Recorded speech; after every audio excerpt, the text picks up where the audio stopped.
ਸਾਰੀ ਸੰਗਤ ਨੂੰ ਵਾਹਿਗੁਰੂ ਜੀ ਕਾ ਖਾਲਸਾ, ਵਾਹਿਗੁਰੂ ਜੀ ਕੀ ਫਤਿਹ। ਸ਼੍ਰੀ ਗੁਰੂ ਗ੍ਰੰਥ ਸਾਹਿਬ ਦੇ ਅੰਗ ਨੰਬਰ 262 ਤੇ ਹੇਠੋਂ ਤੀਸਰੀ ਪੰਕਤੀ ਹੈ, 2 ਨੰਬਰ ਤੋਂ ਬਾਅਦ। ਪ੍ਰਭ ਕੈ ਸਿਮਰਨ ਰਿੱਧ ਸਿੱਧ ਨੌ ਨਿਧ, ਪ੍ਰਭ ਕੈ ਸਿਮਰਨ ਗਿਆਨ ਧਿਆਨ ਤਤ ਬੁੱਧ।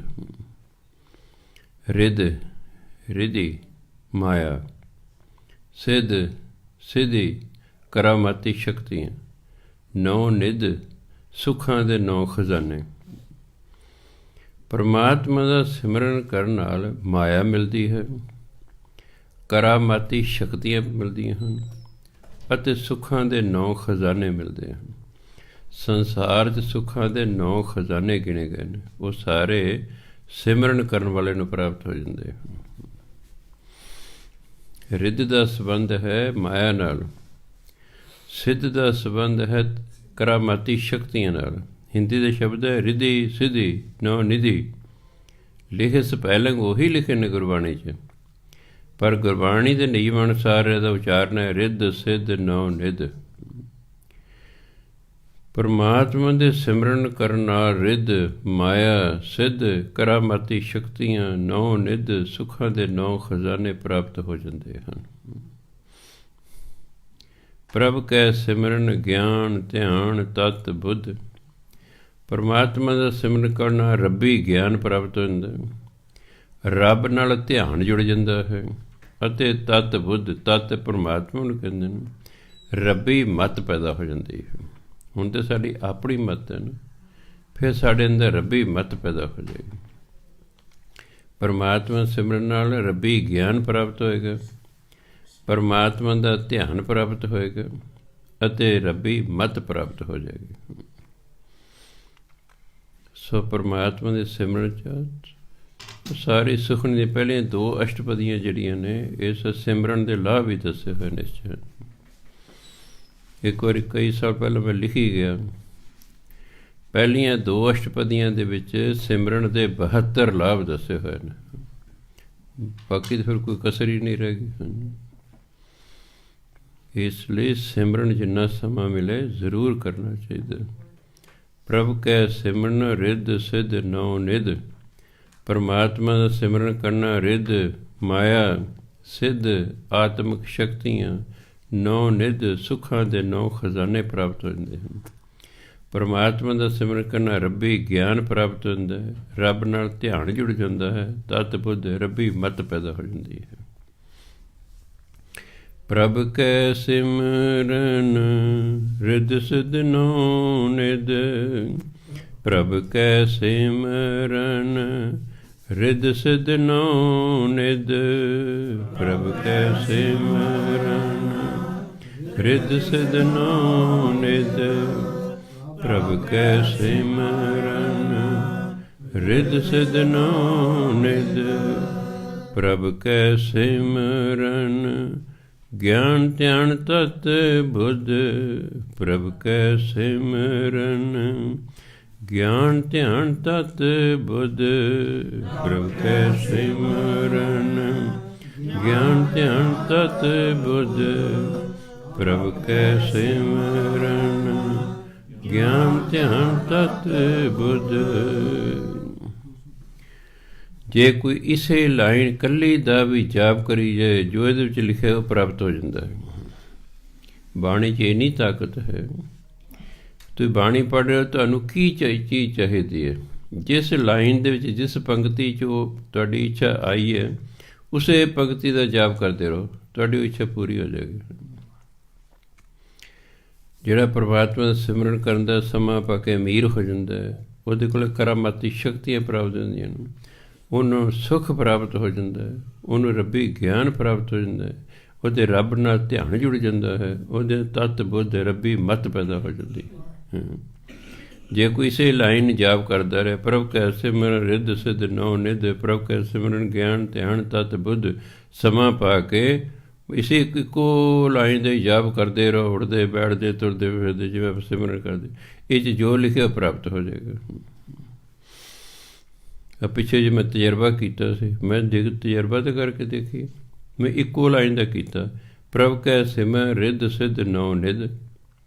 ਅਜੇ 39ਵਾਂ ਦਿਨ ਸੀ, ਇੱਕ ਬੰਦੇ ਨੇ ਮੈਨੂੰ 50,000 ਰੁਪਏ ਭੇਜਿਆ ਬਾਹਰੋਂ। ਮੈਂ ਜੀ ਇਹਦੇ ਕੀ ਅਰਦਾਸ ਕਰਨੀ? ਕਹਿੰਦਾ ਨਾ ਜੀ ਬਸ ਤੁਸੀਂ ਜੋ ਮਰਜ਼ੀ ਆਪਣਾ ਖਰੀਦ ਲਿਓ, ਮੈਂ ਤਾਂ ਤੁਹਾਡੇ ਲਈ ਭੇਜੇ ਨੇ। ਪਰ ਮੈਂ ਸਿਰਫ ਤਜਰਬਾ ਹੀ ਕਰਨਾ ਸੀ, ਹੋਰ ਕੋਈ ਨਹੀਂ। ਉਸ ਤੋਂ ਬਾਅਦ ਤਾਂ ਫਿਰ ਮੈਂ ਹੁਣ ਆਹੀ ਕਰਦਾ, ਪ੍ਰਭ ਕੈ ਸਿਮਰਨ ਗਿਆਨ ਧਿਆਨ ਤਤ ਬੁੱਧ। ਪਹਿਲੀ ਲੈਣ ਦੀ ਤਾਂ ਲੋੜ ਨਹੀਂ ਮੈਨੂੰ। ਸੋ ਸਿਰਫ ਤਾਂ ਮੈਂ ਤੁਹਾਡੇ ਨਾਲ ਸਾਂਝੇ ਕੀਤਾ ਕਿ ਇਹ ਨਾ ਸਮਝੋ ਕਿ ਸਿਮਰਨ ਕਰਨ ਨਾਲ ਹੀ ਪ੍ਰਾਪਤ ਹੋਊਗਾ, ਨਹੀਂ। ਬਾਣੀ 'ਚ ਵੀ ਉਨੀ ਹੀ ਤਾਕਤ ਹੈ। ਤੁਸੀਂ ਇਸੇ ਲਾਈਨ ਦਾ ਹੀ ਜਾਪ ਕਰਦੇ ਰਹੋ, ਇਹੀ ਚੀਜ਼ ਤੁਹਾਨੂੰ ਪ੍ਰਾਪਤ ਹੋ ਜਾਏਗੀ। ਹਾਂ, 1901 ਸਨ ਦੀ ਗੱਲ ਹੈ। ਕਮਾਲੀਆ ਵਾਲੇ ਸੰਤ ਹੋਏ ਨੇ ਪਾਕਿਸਤਾਨ 'ਚ। ਹਾਂ, ਇੱਕ ਜਿਹੜਾ ਮੁਸਲਮਾਨ ਅਬਦੁਲ ਕਰੀਮ ਜਲੰਧਰ ਦਾ ਰਹਿਣ ਵਾਲਾ, ਉਹ ਵਿਚਾਰੇ ਮੀਆਂ ਬੀਬੀ ਸਨ ਅਤੇ ਬੜੇ ਗਰੀਬ ਸਨ, ਅਤੇ ਕਈ ਵਾਰੀ ਜਿਵੇਂ ਹੁਣ ਰੁਜ਼ਗਾਰ ਨਹੀਂ ਨਾ ਮਿਲਦਾ, ਐਂ ਉਦੋਂ ਰੁਜ਼ਗਾਰ ਨਹੀਂ ਸੀ ਮਿਲਦਾ। ਉਹ ਰੁਜ਼ਗਾਰ ਦੀ ਭਾਲ 'ਚ ਤੁਰਦੇ ਤੁਰਦੇ ਹਿੰਦੁਸਤਾਨ ਪਾਕਿਸਤਾਨ ਦਾ ਇਕੱਠਾ ਹੁੰਦਾ ਸੀ। ਉੱਥੇ ਜਿਹੜਾ ਹੈ ਉਹ ਇੱਕ ਸ਼ਹਿਰ 'ਚ ਚਲੇ ਗਏ। ਉੱਥੇ ਜਾ ਕੇ ਪਤਾ ਕੀਤਾ ਵੀ ਅਸੀਂ ਰਾਤ ਰਹਿਣਾ, ਮਸੀਤ ਚਲੇ ਗਏ। ਮਸੀਤ ਵਾਲੇ ਕਹਿੰਦੇ ਭਾਈ ਸਾਡੇ ਕੋਲ ਨਾ ਕੋਈ ਲੰਗਰ ਦਾ ਪ੍ਰਬੰਧ ਹੈ, ਨਾ ਕੋਈ ਜਿਹੜਾ ਹੈ ਰਹਿਣ ਦਾ ਪ੍ਰਬੰਧ ਹੈ। ਉਹ ਗੁਰਦੁਆਰਾ ਹੈ ਸਾਹਮਣੇ, ਉੱਥੇ ਸਭ ਪ੍ਰਬੰਧ ਹੈ, ਤੁਸੀਂ ਉੱਥੇ ਚਲੇ ਜਾਓ। ਹੁਣ ਜਿਹੜਾ ਪਹਿਲੀ ਵਾਰ, ਮੰਨ ਲਓ ਮੈਂ ਪਹਿਲੀ ਵਾਰ ਮਸੀਤ 'ਚ ਗਿਆ, ਤਾਂ ਮੈਨੂੰ ਕੀ ਪਤਾ ਵੀ ਕੀ ਮਰਿਆਦਾ ਹੈ। ਜੋੜੇ ਲਾ ਕੇ ਜਾਣਾ, ਪਾ ਕੇ ਜਾਣਾ, ਸਿਰ ਢੱਕ ਕੇ ਜਾਣਾ, ਨੰਗੇ ਸਿਰ ਜਾਣਾ, ਕਿਹਨੂੰ ਜਾ ਕੇ ਮੱਥਾ ਟੇਕਣਾ ਹੈ, ਬੰਦਾ ਸੰਗ ਜਾਂਦਾ। ਉਹ ਮੁਸਲਮਾਨ ਹੁਣ ਕਰ ਕਦੇ ਗੁਰਦੁਆਰੇ ਗਏ ਰਹੇ ਸਨ। ਅੰਦਰ ਸੰਤ ਕਮਾਲੀਏ ਵਾਲੇ ਜਿਹੜੇ ਸਨ ਉਹ ਕਥਾ ਕਰ ਰਹੇ ਸਨ। ਉਹਨਾਂ ਪੌੜੀਆਂ 'ਚ ਹੀ ਬਹਿ ਗਏ। ਚਲੋ ਕਥਾ ਮੁੱਕ ਗਈ। ਉਹਨਾਂ ਗੁਰਦੁਆਰਿਆਂ ਨੂੰ ਕਿਹਾ ਵੀ ਅਸੀਂ ਇੱਥੇ ਰਹਿਣਾ। ਕਿ ਹਾਂ ਭਾਈ ਲੰਗਰ ਪਾਣੀ ਛਕੋ। ਉਹ ਕਮਰਾ ਦਿੱਤਾ, ਮੰਜਾ ਬਿਸਤਰੇ 'ਤੇ ਸੌਂ ਜੀ ਤੁਸੀਂ। 3 ਦਿਨ ਹੋ ਗਏ ਇਸੇ ਤਰ੍ਹਾਂ ਹੀ ਕਰਦਿਆਂ ਹੋਏ। ਮਹਾਂਪੁਰਖ ਜਦੋਂ ਆਇਆ ਕਰੋ ਪੌੜੀ 'ਚ ਬੈਠੇ ਹੋਣ। ਮਹਾਂਪੁਰਖ ਕਹਿੰਦੇ ਭਾਈ ਤੁਸੀਂ ਕਿੱਥੋਂ ਆਏ ਹੋ? ਕਹਿੰਦੇ ਜੀ ਅਸੀਂ ਜਲੰਧਰ ਤੋਂ ਆਏ ਹਾਂ। ਐਡੀ ਦੂਰ ਕਿਉਂ ਆਏ ਹੋ? ਕਹਿੰਦੇ ਜੀ ਸਾਨੂੰ ਕੋਈ ਰੁਜ਼ਗਾਰ ਨਹੀਂ ਮਿਲਦਾ, ਅਸੀਂ ਰੁਜ਼ਗਾਰ ਦੀ ਭਾਲ ਵਿੱਚ ਹਾਂ। ਕਹਿੰਦੇ ਉਰਦੂ ਪੜ੍ਹਨਾ ਆਉਂਦਾ? ਕਹਿੰਦਾ ਹਾਂਜੀ। ਮਹਾਂਪੁਰਖ ਨੇ ਕਾਗਜ਼ ਲਿਆ, ਪੈਨਸਲ ਲਈ, ਆਹ ਲਾਈਨ ਲਿਖਤੀ, ਪ੍ਰਭ ਕੈ ਸਿਮਰਨ ਰਿੱਧ ਸਿੱਧ ਨੌ ਨਿਧ। ਬਸ ਕਹਿੰਦੇ ਪੜ੍ਹ। ਉਹਨੇ ਪੜ੍ਹਤਾ, ਪ੍ਰਭ ਕੈ ਸਿਮਰਨ ਰਿੱਧ ਸਿੱਧ ਨੌ ਨਿਧ। ਬਸ ਕਹਿੰਦੇ ਜਦੋਂ ਸਵੇਰੇ ਜਾਗ ਪਏ ਨਾ, ਉਦੋਂ ਤੋਂ ਲੈ ਕੇ ਰਾਤ ਸੌਣ ਤੱਕ ਇਸੇ ਲਾਈਨ ਦਾ ਜਾਪ ਕਰਦੇ ਰਹਿਣਾ, ਸਭ ਕੁਛ ਹੋ ਜਾਏਗਾ। ਉਹਨੂੰ ਵੀ ਵਿਸ਼ਵਾਸ ਸੀ। ਚਲੋ ਜੀ, ਉਹਨਾਂ ਨੇ ਮੀਆਂ ਬੀਬੀ ਨੇ, ਜਿਹੜਾ ਉਸ ਭਾਈ ਨੇ ਆਪਾਂ ਜੋ ਖਰੀਦਣਾ ਸਮਾਨ ਖਰੀਦ ਲਓ। ਉਹਨੇ 5 ਰੁਪਏ ਉਦੋਂ ਹੁੰਦੇ ਸੀ, 5 ਰੁਪਏ ਉਹਨਾਂ ਨੂੰ ਦੇ ਦਿੱਤੇ, ਉਹ ਸਮਾਨ ਖਰੀਦ ਲਿਆ। ਜੇ ਤਾਂ ਸਾਡੇ ਵਰਗਾ ਹੁੰਦਾ, ਅਲਗਾ ਰੁਜ਼ਗਾਰ ਬਿਲਕੁਲ ਪਾਠ ਬੰਦ ਕਰ ਦਿਓ, ਪੱਕਾ ਸੀ ਬੰਦ ਕਰ ਦੇਣਾ। ਉਹਨੇ ਬੰਦ ਨਹੀਂ ਕੀਤਾ।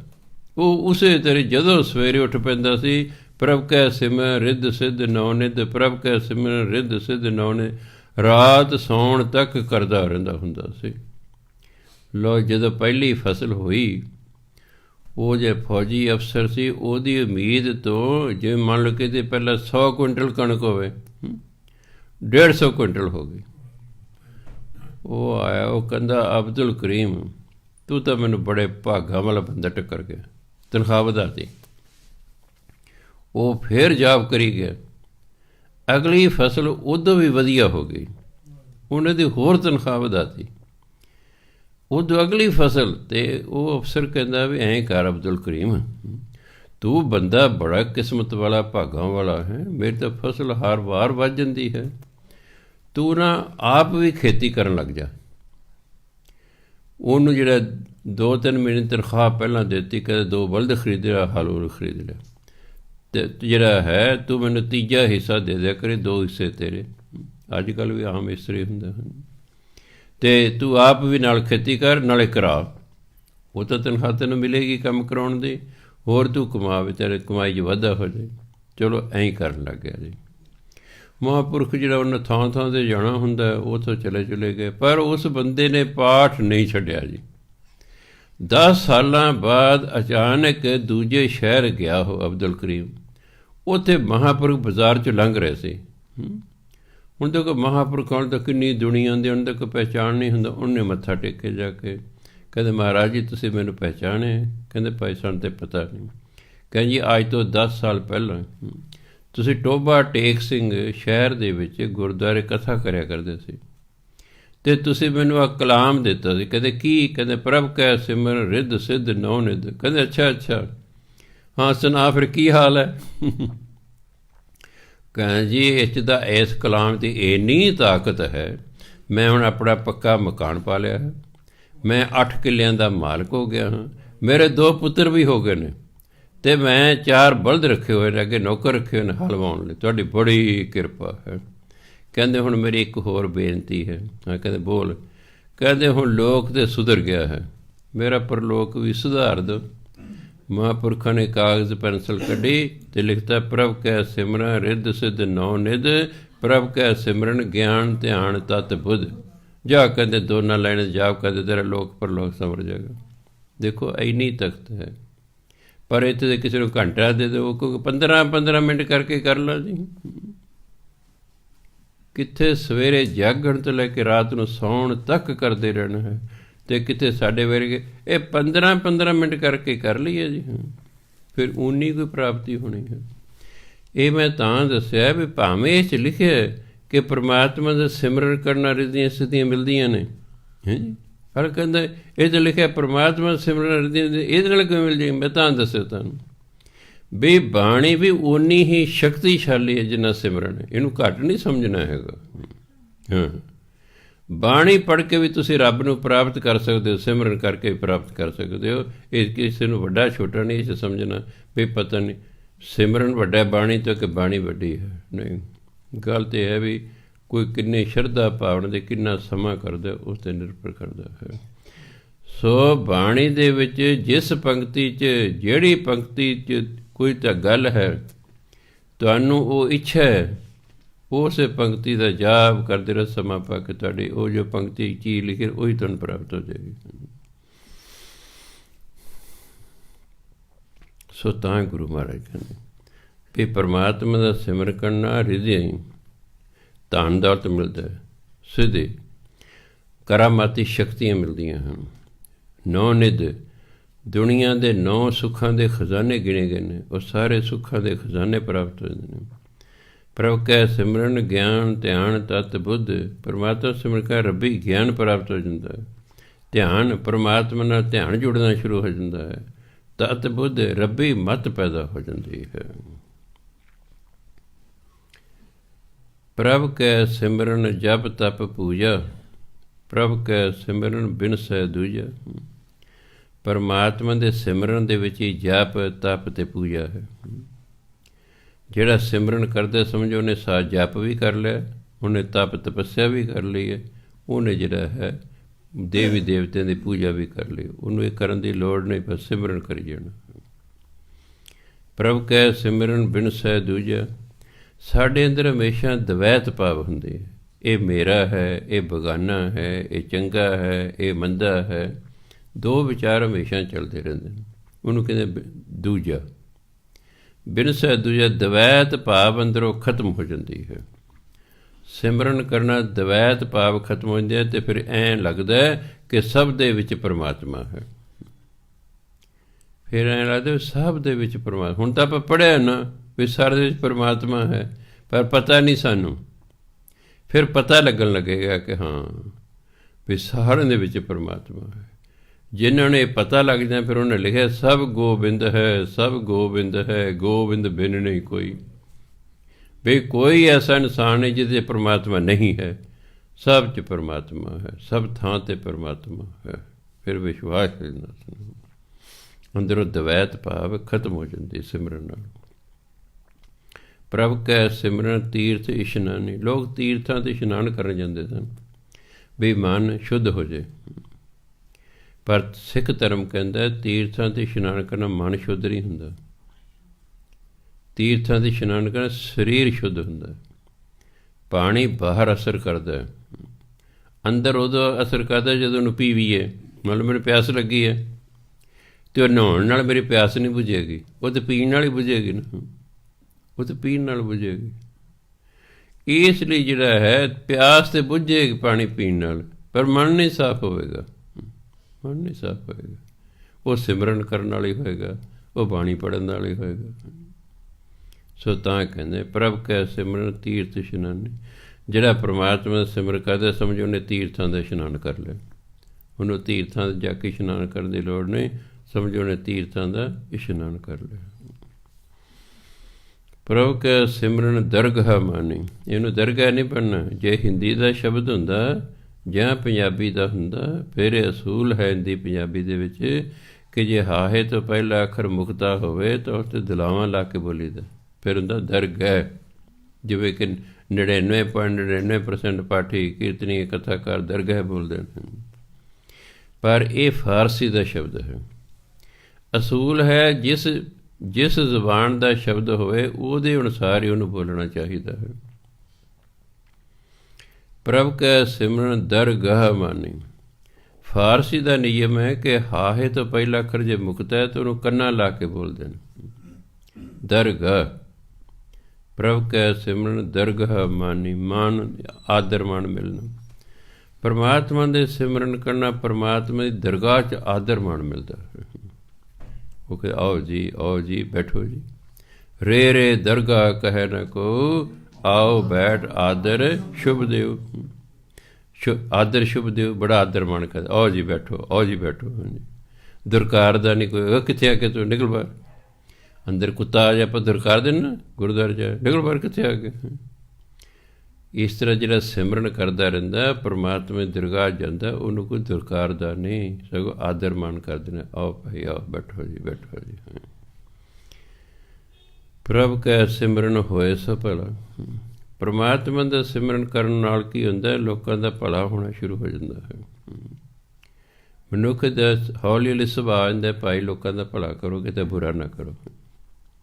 ਕਿਉਂ? ਸਿਮਰਨ ਨਾਲ ਕੀ ਹੋਏਗਾ, ਸਾਡਾ ਮਨ ਸਾਫ਼ ਹੋ ਜਾਏਗਾ, ਮਨ ਸ਼ੁੱਧ ਅਤੇ ਪਵਿੱਤਰ ਹੋ ਜਾਏਗਾ। ਪਵਿੱਤਰ ਹੋਇਆ ਹੈ ਮਨ ਕਿਸੇ ਦਾ ਬੁਰਾ ਮੰਗਦਾ ਹੀ ਨਹੀਂ ਹੈ, ਉਹ ਕਿਸੇ ਦਾ ਬੁਰਾ ਨਹੀਂ ਮੰਗਦਾ, ਉਹ ਜੋ ਮੰਗੇਗਾ ਭਲਾ ਹੀ ਮੰਗੇਗਾ। ਇਸ ਲਈ ਪਰਮਾਤਮਾ ਦੇ ਸਿਮਰਨ ਕਰਨ ਵਾਲਾ ਤਾਂ ਹਮੇਸ਼ਾ ਜਦੋਂ ਹੁੰਦਾ ਭਲਾ ਹੀ ਭਲਾ ਹੁੰਦਾ। ਪ੍ਰਭ ਕੈ ਸਿਮਰਨ ਸੋ ਫਲ ਫਲਾ। ਜਿਵੇਂ ਕਿਸੇ ਦਰਖਤ ਨੂੰ ਬਹੁਤ ਵਧੀਆ ਫਲ ਲੱਗੇ ਹੋਣ, ਫਲਦਾਰ ਹੁੰਦਾ ਹੈ, ਪਰ ਜਿਹੜਾ ਪਰਮਾਤਮਾ ਦਾ ਸਿਮਰਨ ਕਰਦਾ ਹੈ ਉਹਦੀ ਜ਼ਿੰਦਗੀ ਬੜੀ ਸਫਲੀ ਹੋ ਜਾਂਦੀ ਹੈ, ਬੜੀ ਕਾਮਯਾਬ ਜ਼ਿੰਦਗੀ ਹੋ ਜਾਂਦੀ ਹੈ, ਉਹਦੀ ਜ਼ਿੰਦਗੀ ਪ੍ਰਫੁੱਲਤ ਹੋ ਜਾਂਦੀ ਹੈ। ਜਿਵੇਂ ਭਰਿਆ ਹੋਇਆ ਫਲ ਦਰਖਤ ਜਿਹੜਾ ਹੈ ਫਲਾਂ ਦਾ, ਸੋਹਣਾ ਲੱਗਦਾ ਕਿ ਨਹੀਂ, ਐਂ ਜੀਵਨ ਸੋਹਣਾ ਹੋ ਜਾਂਦਾ ਉਸ ਦਾ। ਫਿਰ ਕਹਿੰਦੇ ਸੇ ਸਿਮਰੈ ਜਿਨ ਆਪ ਸਿਮਰਾਏ। ਸਿਮਰਨ ਵੀ ਉਹੀ ਕਰਦੇ ਨੇ ਜਿਹਨਾਂ ਤੋਂ ਪਰਮਾਤਮਾ ਸਿਮਰਨ ਕਰਵਾਉਂਦਾ ਹੈ। ਤੁਸੀਂ ਆਪਣੀ ਮਰਜ਼ੀ ਨਾਲ ਸਤਸੰਗ 'ਚ ਨਹੀਂ ਆਏ ਹੋਏ, ਲੱਗਦਾ ਤਾਂ ਇਹੀ ਹੈ, ਲੱਗੂ ਵੀ ਅਸੀਂ ਆਏ ਹਾਂ, ਅਸੀਂ ਆਪਣੀ ਮਰਜ਼ੀ ਨਾਲ ਆਏ, ਸਾਨੂੰ ਕਿਸੇ ਕੋਈ ਡੰਡਾ ਨਹੀਂ ਮਾਰਿਆ, ਚਲੋ ਤੇ ਨਹੀਂ, ਪਰਮਾਤਮਾ ਦੀ ਕਿਰਪਾ ਹੋਈ, ਉਹਨੇ ਸਾਨੂੰ ਅੱਜ ਤੰਦਰੁਸਤੀ ਬਖਸ਼ੀ, ਇੱਕ ਸਮਾਂ ਦਿੱਤਾ, ਕੋਈ ਗੈਸਟ ਨਹੀਂ ਘਰ ਭੇਜਿਆ, ਕੋਈ ਪ੍ਰੋਬਲਮ ਨਹੀਂ ਖੜੀ ਕੀਤੀ, ਸਮਾਂ ਦਿੱਤਾ, ਵੇਲ ਦਿੱਤੀ, ਚੱਲ ਭਾਈ, ਅੰਦਰ ਪ੍ਰੇਰਨਾ ਦਿੱਤੀ ਵੀ ਇਹ ਠੰਡ ਠੁੰਡ ਤਾਂ ਪੈਂਦੀ ਰਹਿਣੀ ਹੈ, ਠੰਡਾਂ ਦਾ ਕੀ ਹੁੰਦਾ, ਇਹ ਥੋੜ੍ਹਾ ਠੰਡ ਤੋਂ ਡਰ ਕੇ ਰਜਾਈਆਂ 'ਚ ਪਏ ਰਹੋ, ਚੱਲ ਚੱਲ ਆ ਗਏ ਤੁਸੀਂ। ਉਹਦੀ ਕਿਰਪਾ ਹੋਈ ਹੈ, ਉਹਨੇ ਭੇਜਿਆ ਹੈ। ਜਿੱਦੇ ਉਹਨੇ ਨਹੀਂ ਨਾ ਭੇਜਣਾ, ਤੁਸੀਂ ਤੁਰਨ ਲੱਗੋਗੇ, ਤੁਹਾਡਾ ਕੋਈ ਬਹੁਤ ਪੱਕਾ ਦੋਸਤ ਜਾਂ ਐਸਾ ਰਿਸ਼ਤੇਦਾਰ ਆ ਜਾਏਗਾ ਕਿ ਤੁਸੀਂ ਉਹਦੇ ਕਾਰਨ ਤੁਸੀਂ ਰੁਕ ਜਾਓਗੇ, ਜਾਂ ਘਰ ਦੇ ਵਿੱਚ ਕੋਈ ਐਸੀ ਗੱਲ ਹੋ ਗਈ ਹੈ ਤੁਹਾਨੂੰ ਰੁਕਣਾ ਪੈ ਗਿਆ, ਕੁਝ ਵੀ ਕਾਰਨ ਹੋ ਸਕਦਾ, ਬੰਦਾ ਆਪਣਾ ਢਿੱਲਾ ਮੱਠਾ ਹੋ ਸਕਦਾ ਹੈ। ਸੋ ਉਹਦਾ ਸ਼ੁਕਰ ਕਰੀਦਾ ਹੈ, ਸੱਚੇ ਪਾਤਸ਼ਾਹ ਤੇਰੀ ਕਿਰਪਾ ਹੈ, ਤੂੰ ਮੈਨੂੰ ਇੱਕ ਚੰਗੀ ਥਾਂ 'ਤੇ ਲੈ ਕੇ ਆਇਆ, ਨਹੀਂ ਤੂੰ ਮੈਨੂੰ ਠੇਕੇ ਵੀ ਲਿਜਾ ਸਕਦਾ, ਹੋਰ ਵੀ ਕਿਤੇ ਲਿਜਾ ਸਕਦਾ ਸੀ, ਤੂੰ ਮੈਨੂੰ ਆਪਣੇ ਗੁਰੂ ਦੀ ਸੰਗਤ 'ਚ ਲਿਆ ਹੈ। ਇਹ ਵੱਡੇ ਭਾਗਾਂ ਬਿਨ ਭਾਗਾਂ ਸਤ ਸੰਗ ਨਾ ਲੱਭੇ, ਇਹ ਭਾਗਾਂ ਤਾਂ ਬਿਨ ਨਹੀਂ ਹੁੰਦੀ, ਇਹ ਉਹਦੀ ਕਿਰਪਾ ਹੁੰਦੀ ਹੈ। ਸਿਮਰੈ ਜਿਨ ਆਪ ਸਿਮਰਾਏ। ਸੇ ਇੱਕ ਹੁੰਦਾ ਸ਼ਬਦ ਸੋ, ਸੋ ਹੁੰਦਾ ਇੱਕ ਵਚਨ, ਜੇ ਇਹਦੇ 'ਤੇ ਸੋ ਅੱਗੇ ਹੁੰਦੇ ਸਿਮਰੈ, ਫਿਰ ਹੋਣਾ ਸੀ ਸੱਸੇ ਨੂੰ ਸਿਆਰੀ, ਮੰਮਾ ਰਾਰੇ ਨੂੰ ਦਿਲਾਵਾਂ, ਫਿਰ ਇੱਥੇ ਤੱਕ ਹੋਣਾ ਸੀ। ਜੇ 100 ਸ਼ਬਦਾਂ ਦੇ ਮਤਲਬ ਇੱਕ ਵਚਨ ਹੈ, ਫਿਰ ਸਿਮਰੈ ਹੋਣਾ ਸੀ।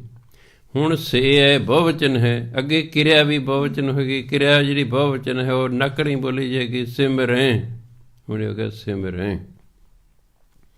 ਸੇ ਸਿਮਰੈ ਜਿਨ ਆਪ ਸਿਮਰਾਏ, ਜਿਨ੍ਹਾਂ ਤੋਂ ਪਰਮਾਤਮਾ ਆਪ ਸਿਮਰਨ ਕਰਾਉਂਦਾ ਹੈ ਉਹੀ ਸਿਮਰਨ ਕਰਦੇ ਹਨ।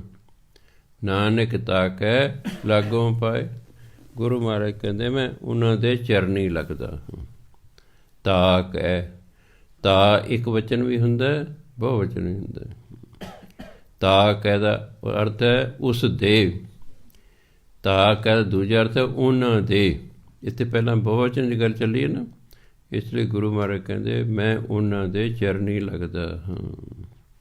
ਭਾਵ ਉਹਨਾਂ ਦੇ ਮੱਥਾ ਟੇਕਦਾ, ਉਹਨਾਂ ਦਾ ਸਤਿਕਾਰ ਕਰਦਾ। ਉਹਨਾਂ ਦਾ ਕਿਹਨਾਂ ਦਾ? ਜਿਨ੍ਹਾਂ ਦਾ ਪਰਮਾਤਮਾ ਸਿਮਰਨ ਕਰਾਉਂਦਾ ਹੈ। ਸੋ ਗੁਰੂ ਮਹਾਰਾਜ ਸਿਮਰਨ ਕਰਨ ਵਾਲੇ ਦੀ ਕਿੰਨੀ ਮਹਿਮਾ ਵੀ ਮੈਂ ਉਹਦੇ ਚਰਨੀ ਲੱਗਣ ਨੂੰ ਤਿਆਰ ਹਾਂ। ਦੇਖੋ ਗੁਰੂ ਮਹਾਰਾਜ, ਜੋ ਦੀਸੈ ਗੁਰ ਸਿੱਖੜਾ ਤਿਸ ਨਿਵ ਨਿਵ ਲਾਗੋਂ ਪਾਏ ਜੀਓ। ਜਿਹੜਾ ਮੈਨੂੰ ਗੁਰਸਿੱਖ ਦਿਸਦਾ ਮੈਂ ਝੁਕ ਝੁਕ ਕਦੇ ਪੈਰੀ ਪੈਂਦਾ। ਅਤੇ ਇੱਥੇ ਕਦੇ ਪੈਰੀ ਹੱਥ ਲਾ ਦਿਓ ਤਾਂ ਨਾਸਤਕ ਜਾਂ ਦੂਜੇ ਦੇਖੋ ਜੀ ਇਹ 'ਚ ਪੈਰੀ ਹੱਥ ਲਾਉਂਦੇ ਨੇ ਜੀ। ਉਹ ਭਲਿਓ ਮਾਨਸੋ, ਪੰਚਮ ਪਾਤਸ਼ਾਹ ਤਾਂ ਕਹਿ ਰਹੇ ਨੇ ਕਿ ਜਿਹੜਾ ਮੈਨੂੰ ਗੁਰਸਿੱਖ ਦਿਸਦਾ ਮੈਂ ਉਹਦੇ ਚਰਨੀ ਲੱਗਣ ਨੂੰ ਤਿਆਰ ਹਾਂ, ਅਤੇ ਤੁਸੀਂ ਜਿਹੜਾ ਕੋਈ ਲੱਗਦਾ ਤਾਂ ਉਹਦੀ ਨਿੰਦਿਆ ਕਰਨਾ। ਦੇਖੋ ਜੀ ਸੰਤਾਂ ਮਾਂ ਦੇ ਕਰੀਏ ਜੀ ਮੱਥੇ ਟਿਕਵਾਉਂਦੇ ਨੇ, ਫਲਾਣਾ ਟਿਕਵਾਉਂਦੇ ਨੇ, ਬਾਣੀ ਵੀ ਜਾਣਦੇ ਨੇ, ਫਿਰ ਵੀ ਕੋਈ ਉਹਨਾਂ 'ਤੇ ਅਸਰ ਨਹੀਂ ਹੈ। ਨੁਕਤਾਚੀਨੀ ਜਿਹਨਾਂ ਕਰੀ ਜਾਣੀ ਹੁੰਦੀ ਹੈ।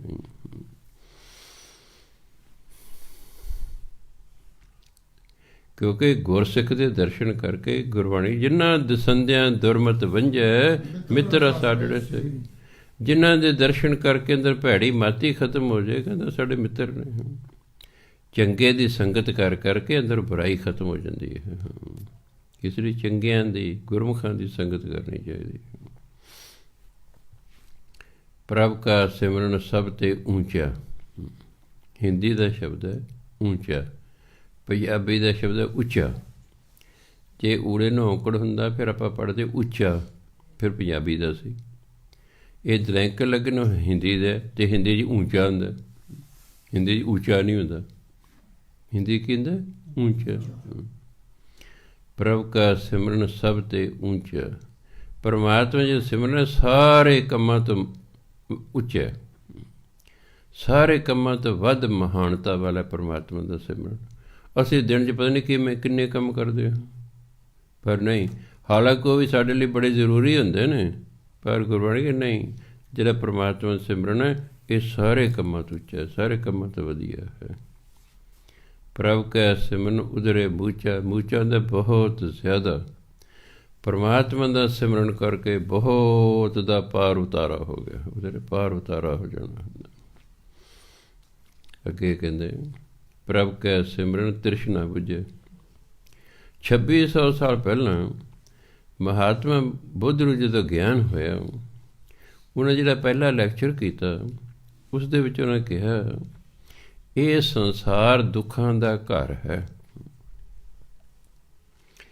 ਦੁੱਖਾਂ ਦਾ ਕਾਰਨ ਸਾਡੀਆਂ ਤ੍ਰਿਸ਼ਨਾਵਾਂ ਹਨ। ਦੁੱਖਾਂ ਦਾ ਕਾਰਨ ਸਾਡੀਆਂ ਤ੍ਰਿਸ਼ਨਾਵਾਂ ਹਨ। ਤੁਸੀਂ ਕਦੇ ਵੀ ਨੋਟ ਕਰਿਆ, ਤੁਹਾਡੇ ਅੰਦਰ ਇੱਛਾ ਪੈਦਾ ਹੋ ਗਈ ਨਾ, ਜਿੰਨਾ ਚਿਰ ਪੂਰੀ ਨਹੀਂ ਹੁੰਦੀ ਬਸ ਦੁੱਖ ਖੜ੍ਹਾ, ਦੁੱਖ ਖੜ੍ਹਾ। ਲੜਕੀ ਜਵਾਨ ਹੋ ਗਈ ਹੈ, ਇੱਛਾ ਹੁਣ ਇਹਦਾ ਵਿਆਹ ਹੋ ਜਾਏ, ਉਹ ਹੋ ਨਹੀਂ ਰਿਹਾ। ਮਾਂ ਪਿਓ ਨੇ ਜੇ ਦੁਖੀ ਹੋਈ ਜਾਣਗੇ। ਕਈ ਲੜਕੇ ਵਿਚਾਰੇ ਦੁਖੀ ਆ ਜਾਂਦੇ ਜੀ, ਮੇਰੀ ਸ਼ਾਦੀ ਨਹੀਂ ਹੋ ਰਹੀ ਜੀ, ਹੋ ਜਾਏ ਹੁਣ ਜਿਹੜੇ। ਜਦੋਂ ਇੱਛਾ ਪੂਰੀ ਹੋਏਗੀ ਫਿਰ ਸੁੱਖ ਹੋਏਗਾ। ਸਿਆਪਾ ਇੱਕ ਇੱਛਾ ਪੂਰੀ ਹੁੰਦੀ, ਦੂਜੀ ਫਿਰ ਖੜੀ ਹੋ ਜਾਂਦੀ ਹੈ। ਸਾਡੇ ਅੰਦਰ ਇੱਛਾਵਾਂ ਕਦੇ ਨਹੀਂ ਮਰਦੀਆਂ, ਇੱਕ ਪੂਰੀ ਇੱਕ ਹੋਰ ਪੂਰੀ। ਕੁੜੀ ਦਾ ਵਿਆਹ ਹੋ ਗਿਆ, ਵੈਲ ਐਂਡ ਗੁੱਡ, ਚਲੋ 4-5 ਸਾਲ ਹੋ ਗਏ, ਬੱਚੇ ਨਹੀਂ ਹੁੰਦਾ। ਇੱਛਾ ਬੱਚਾ ਹੋਵੇ, ਉਹ ਹੋ ਨਹੀਂ ਰਿਹਾ, ਚਿੰਤਾ ਲੱਗ ਗਈ। ਉਹ ਹੋ ਗਈ ਕੁੜੀ, ਚਲ ਬੱਚਾ ਤਾਂ ਹੋ ਗਿਆ, ਫਿਰ ਚਿੰਤਾ ਪੁੱਤਰ ਹੋਵੇ। ਇਹ ਮਨੁੱਖ ਐਂ ਚਿੰਤਾਵਾਂ 'ਚ ਘਿਰਿਆ ਰਹਿੰਦਾ। ਤਾਂ ਕਹਿੰਦੇ ਇਹ ਸੰਸਾਰ ਜਿਹੜਾ ਹੈ ਇਹ ਦੁੱਖਾਂ ਦਾ ਘਰ ਹੈ। ਅਤੇ ਦੁੱਖਾਂ ਦਾ ਘਰ ਸਾਡੀਆਂ ਇੱਛਾਵਾਂ ਤ੍ਰਿਸ਼ਨਾਵਾਂ ਹਨ। ਅਤੇ ਹੁਣ ਇਹ ਤ੍ਰਿਸ਼ਨਾ ਬੁੱਝੇ ਕਿਵੇਂ? ਪ੍ਰਭ ਕੈ ਸਿਮਰਨ ਤ੍ਰਿਸ਼ਨਾ ਬੁੱਝੇ। ਸਿਮਰਨ ਕਰੀ ਜਾਓ ਕਰੀ ਜਾਓ ਕਰੀ ਜਾਓ, ਅੰਦਰ ਤ੍ਰਿਸ਼ਨਾ ਹੀ ਖਤਮ ਹੋ ਜਾਏਗੀ।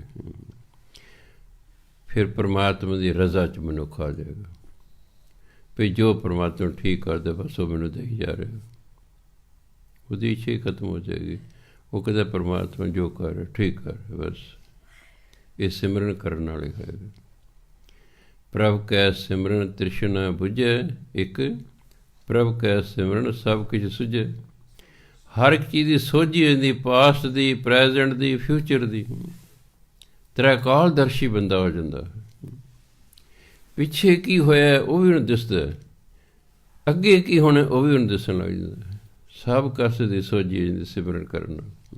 ਅਲੱਗ ਫਲਾਣੇ ਜੀ ਦਿਵ ਦ੍ਰਿਸ਼ਟੀ ਖੁੱਲ੍ਹ ਗਈ, ਉਹ ਸਿਮਰਨ ਕਰ ਕਰਕੇ ਹੋਈ ਹੈ। ਉਂਝ ਥੋੜ੍ਹੇ ਵੀ ਖੁੱਲ੍ਹ ਜਾਏ ਵੈਸੇ ਬਿਨਾਂ ਮਿਹਨਤ ਤੋਂ ਜੀ। ਚਾਹੇ ਪਿਛਲੇ ਜਨਮਾਂ ਦਾ ਕੀਤਾ, ਚਾਹੇ ਇਸ ਜਨਮ 'ਚ ਕੀਤਾ। ਜੇ ਬਾਣੀ ਪੜ੍ਹੀ, ਜੇ ਸਿਮਰਨ ਕੀਤਾ, ਫਿਰ ਦਿਵ ਦ੍ਰਿਸ਼ਟੀ ਖੁੱਲ੍ਹੀ। ਜੇ ਦਿਵ ਦ੍ਰਿਸ਼ਟੀ ਖੁੱਲ੍ਹਦੀ ਹੈ, ਤੁਸੀਂ ਇੱਥੇ ਵੇਖ ਸਕਦੇ।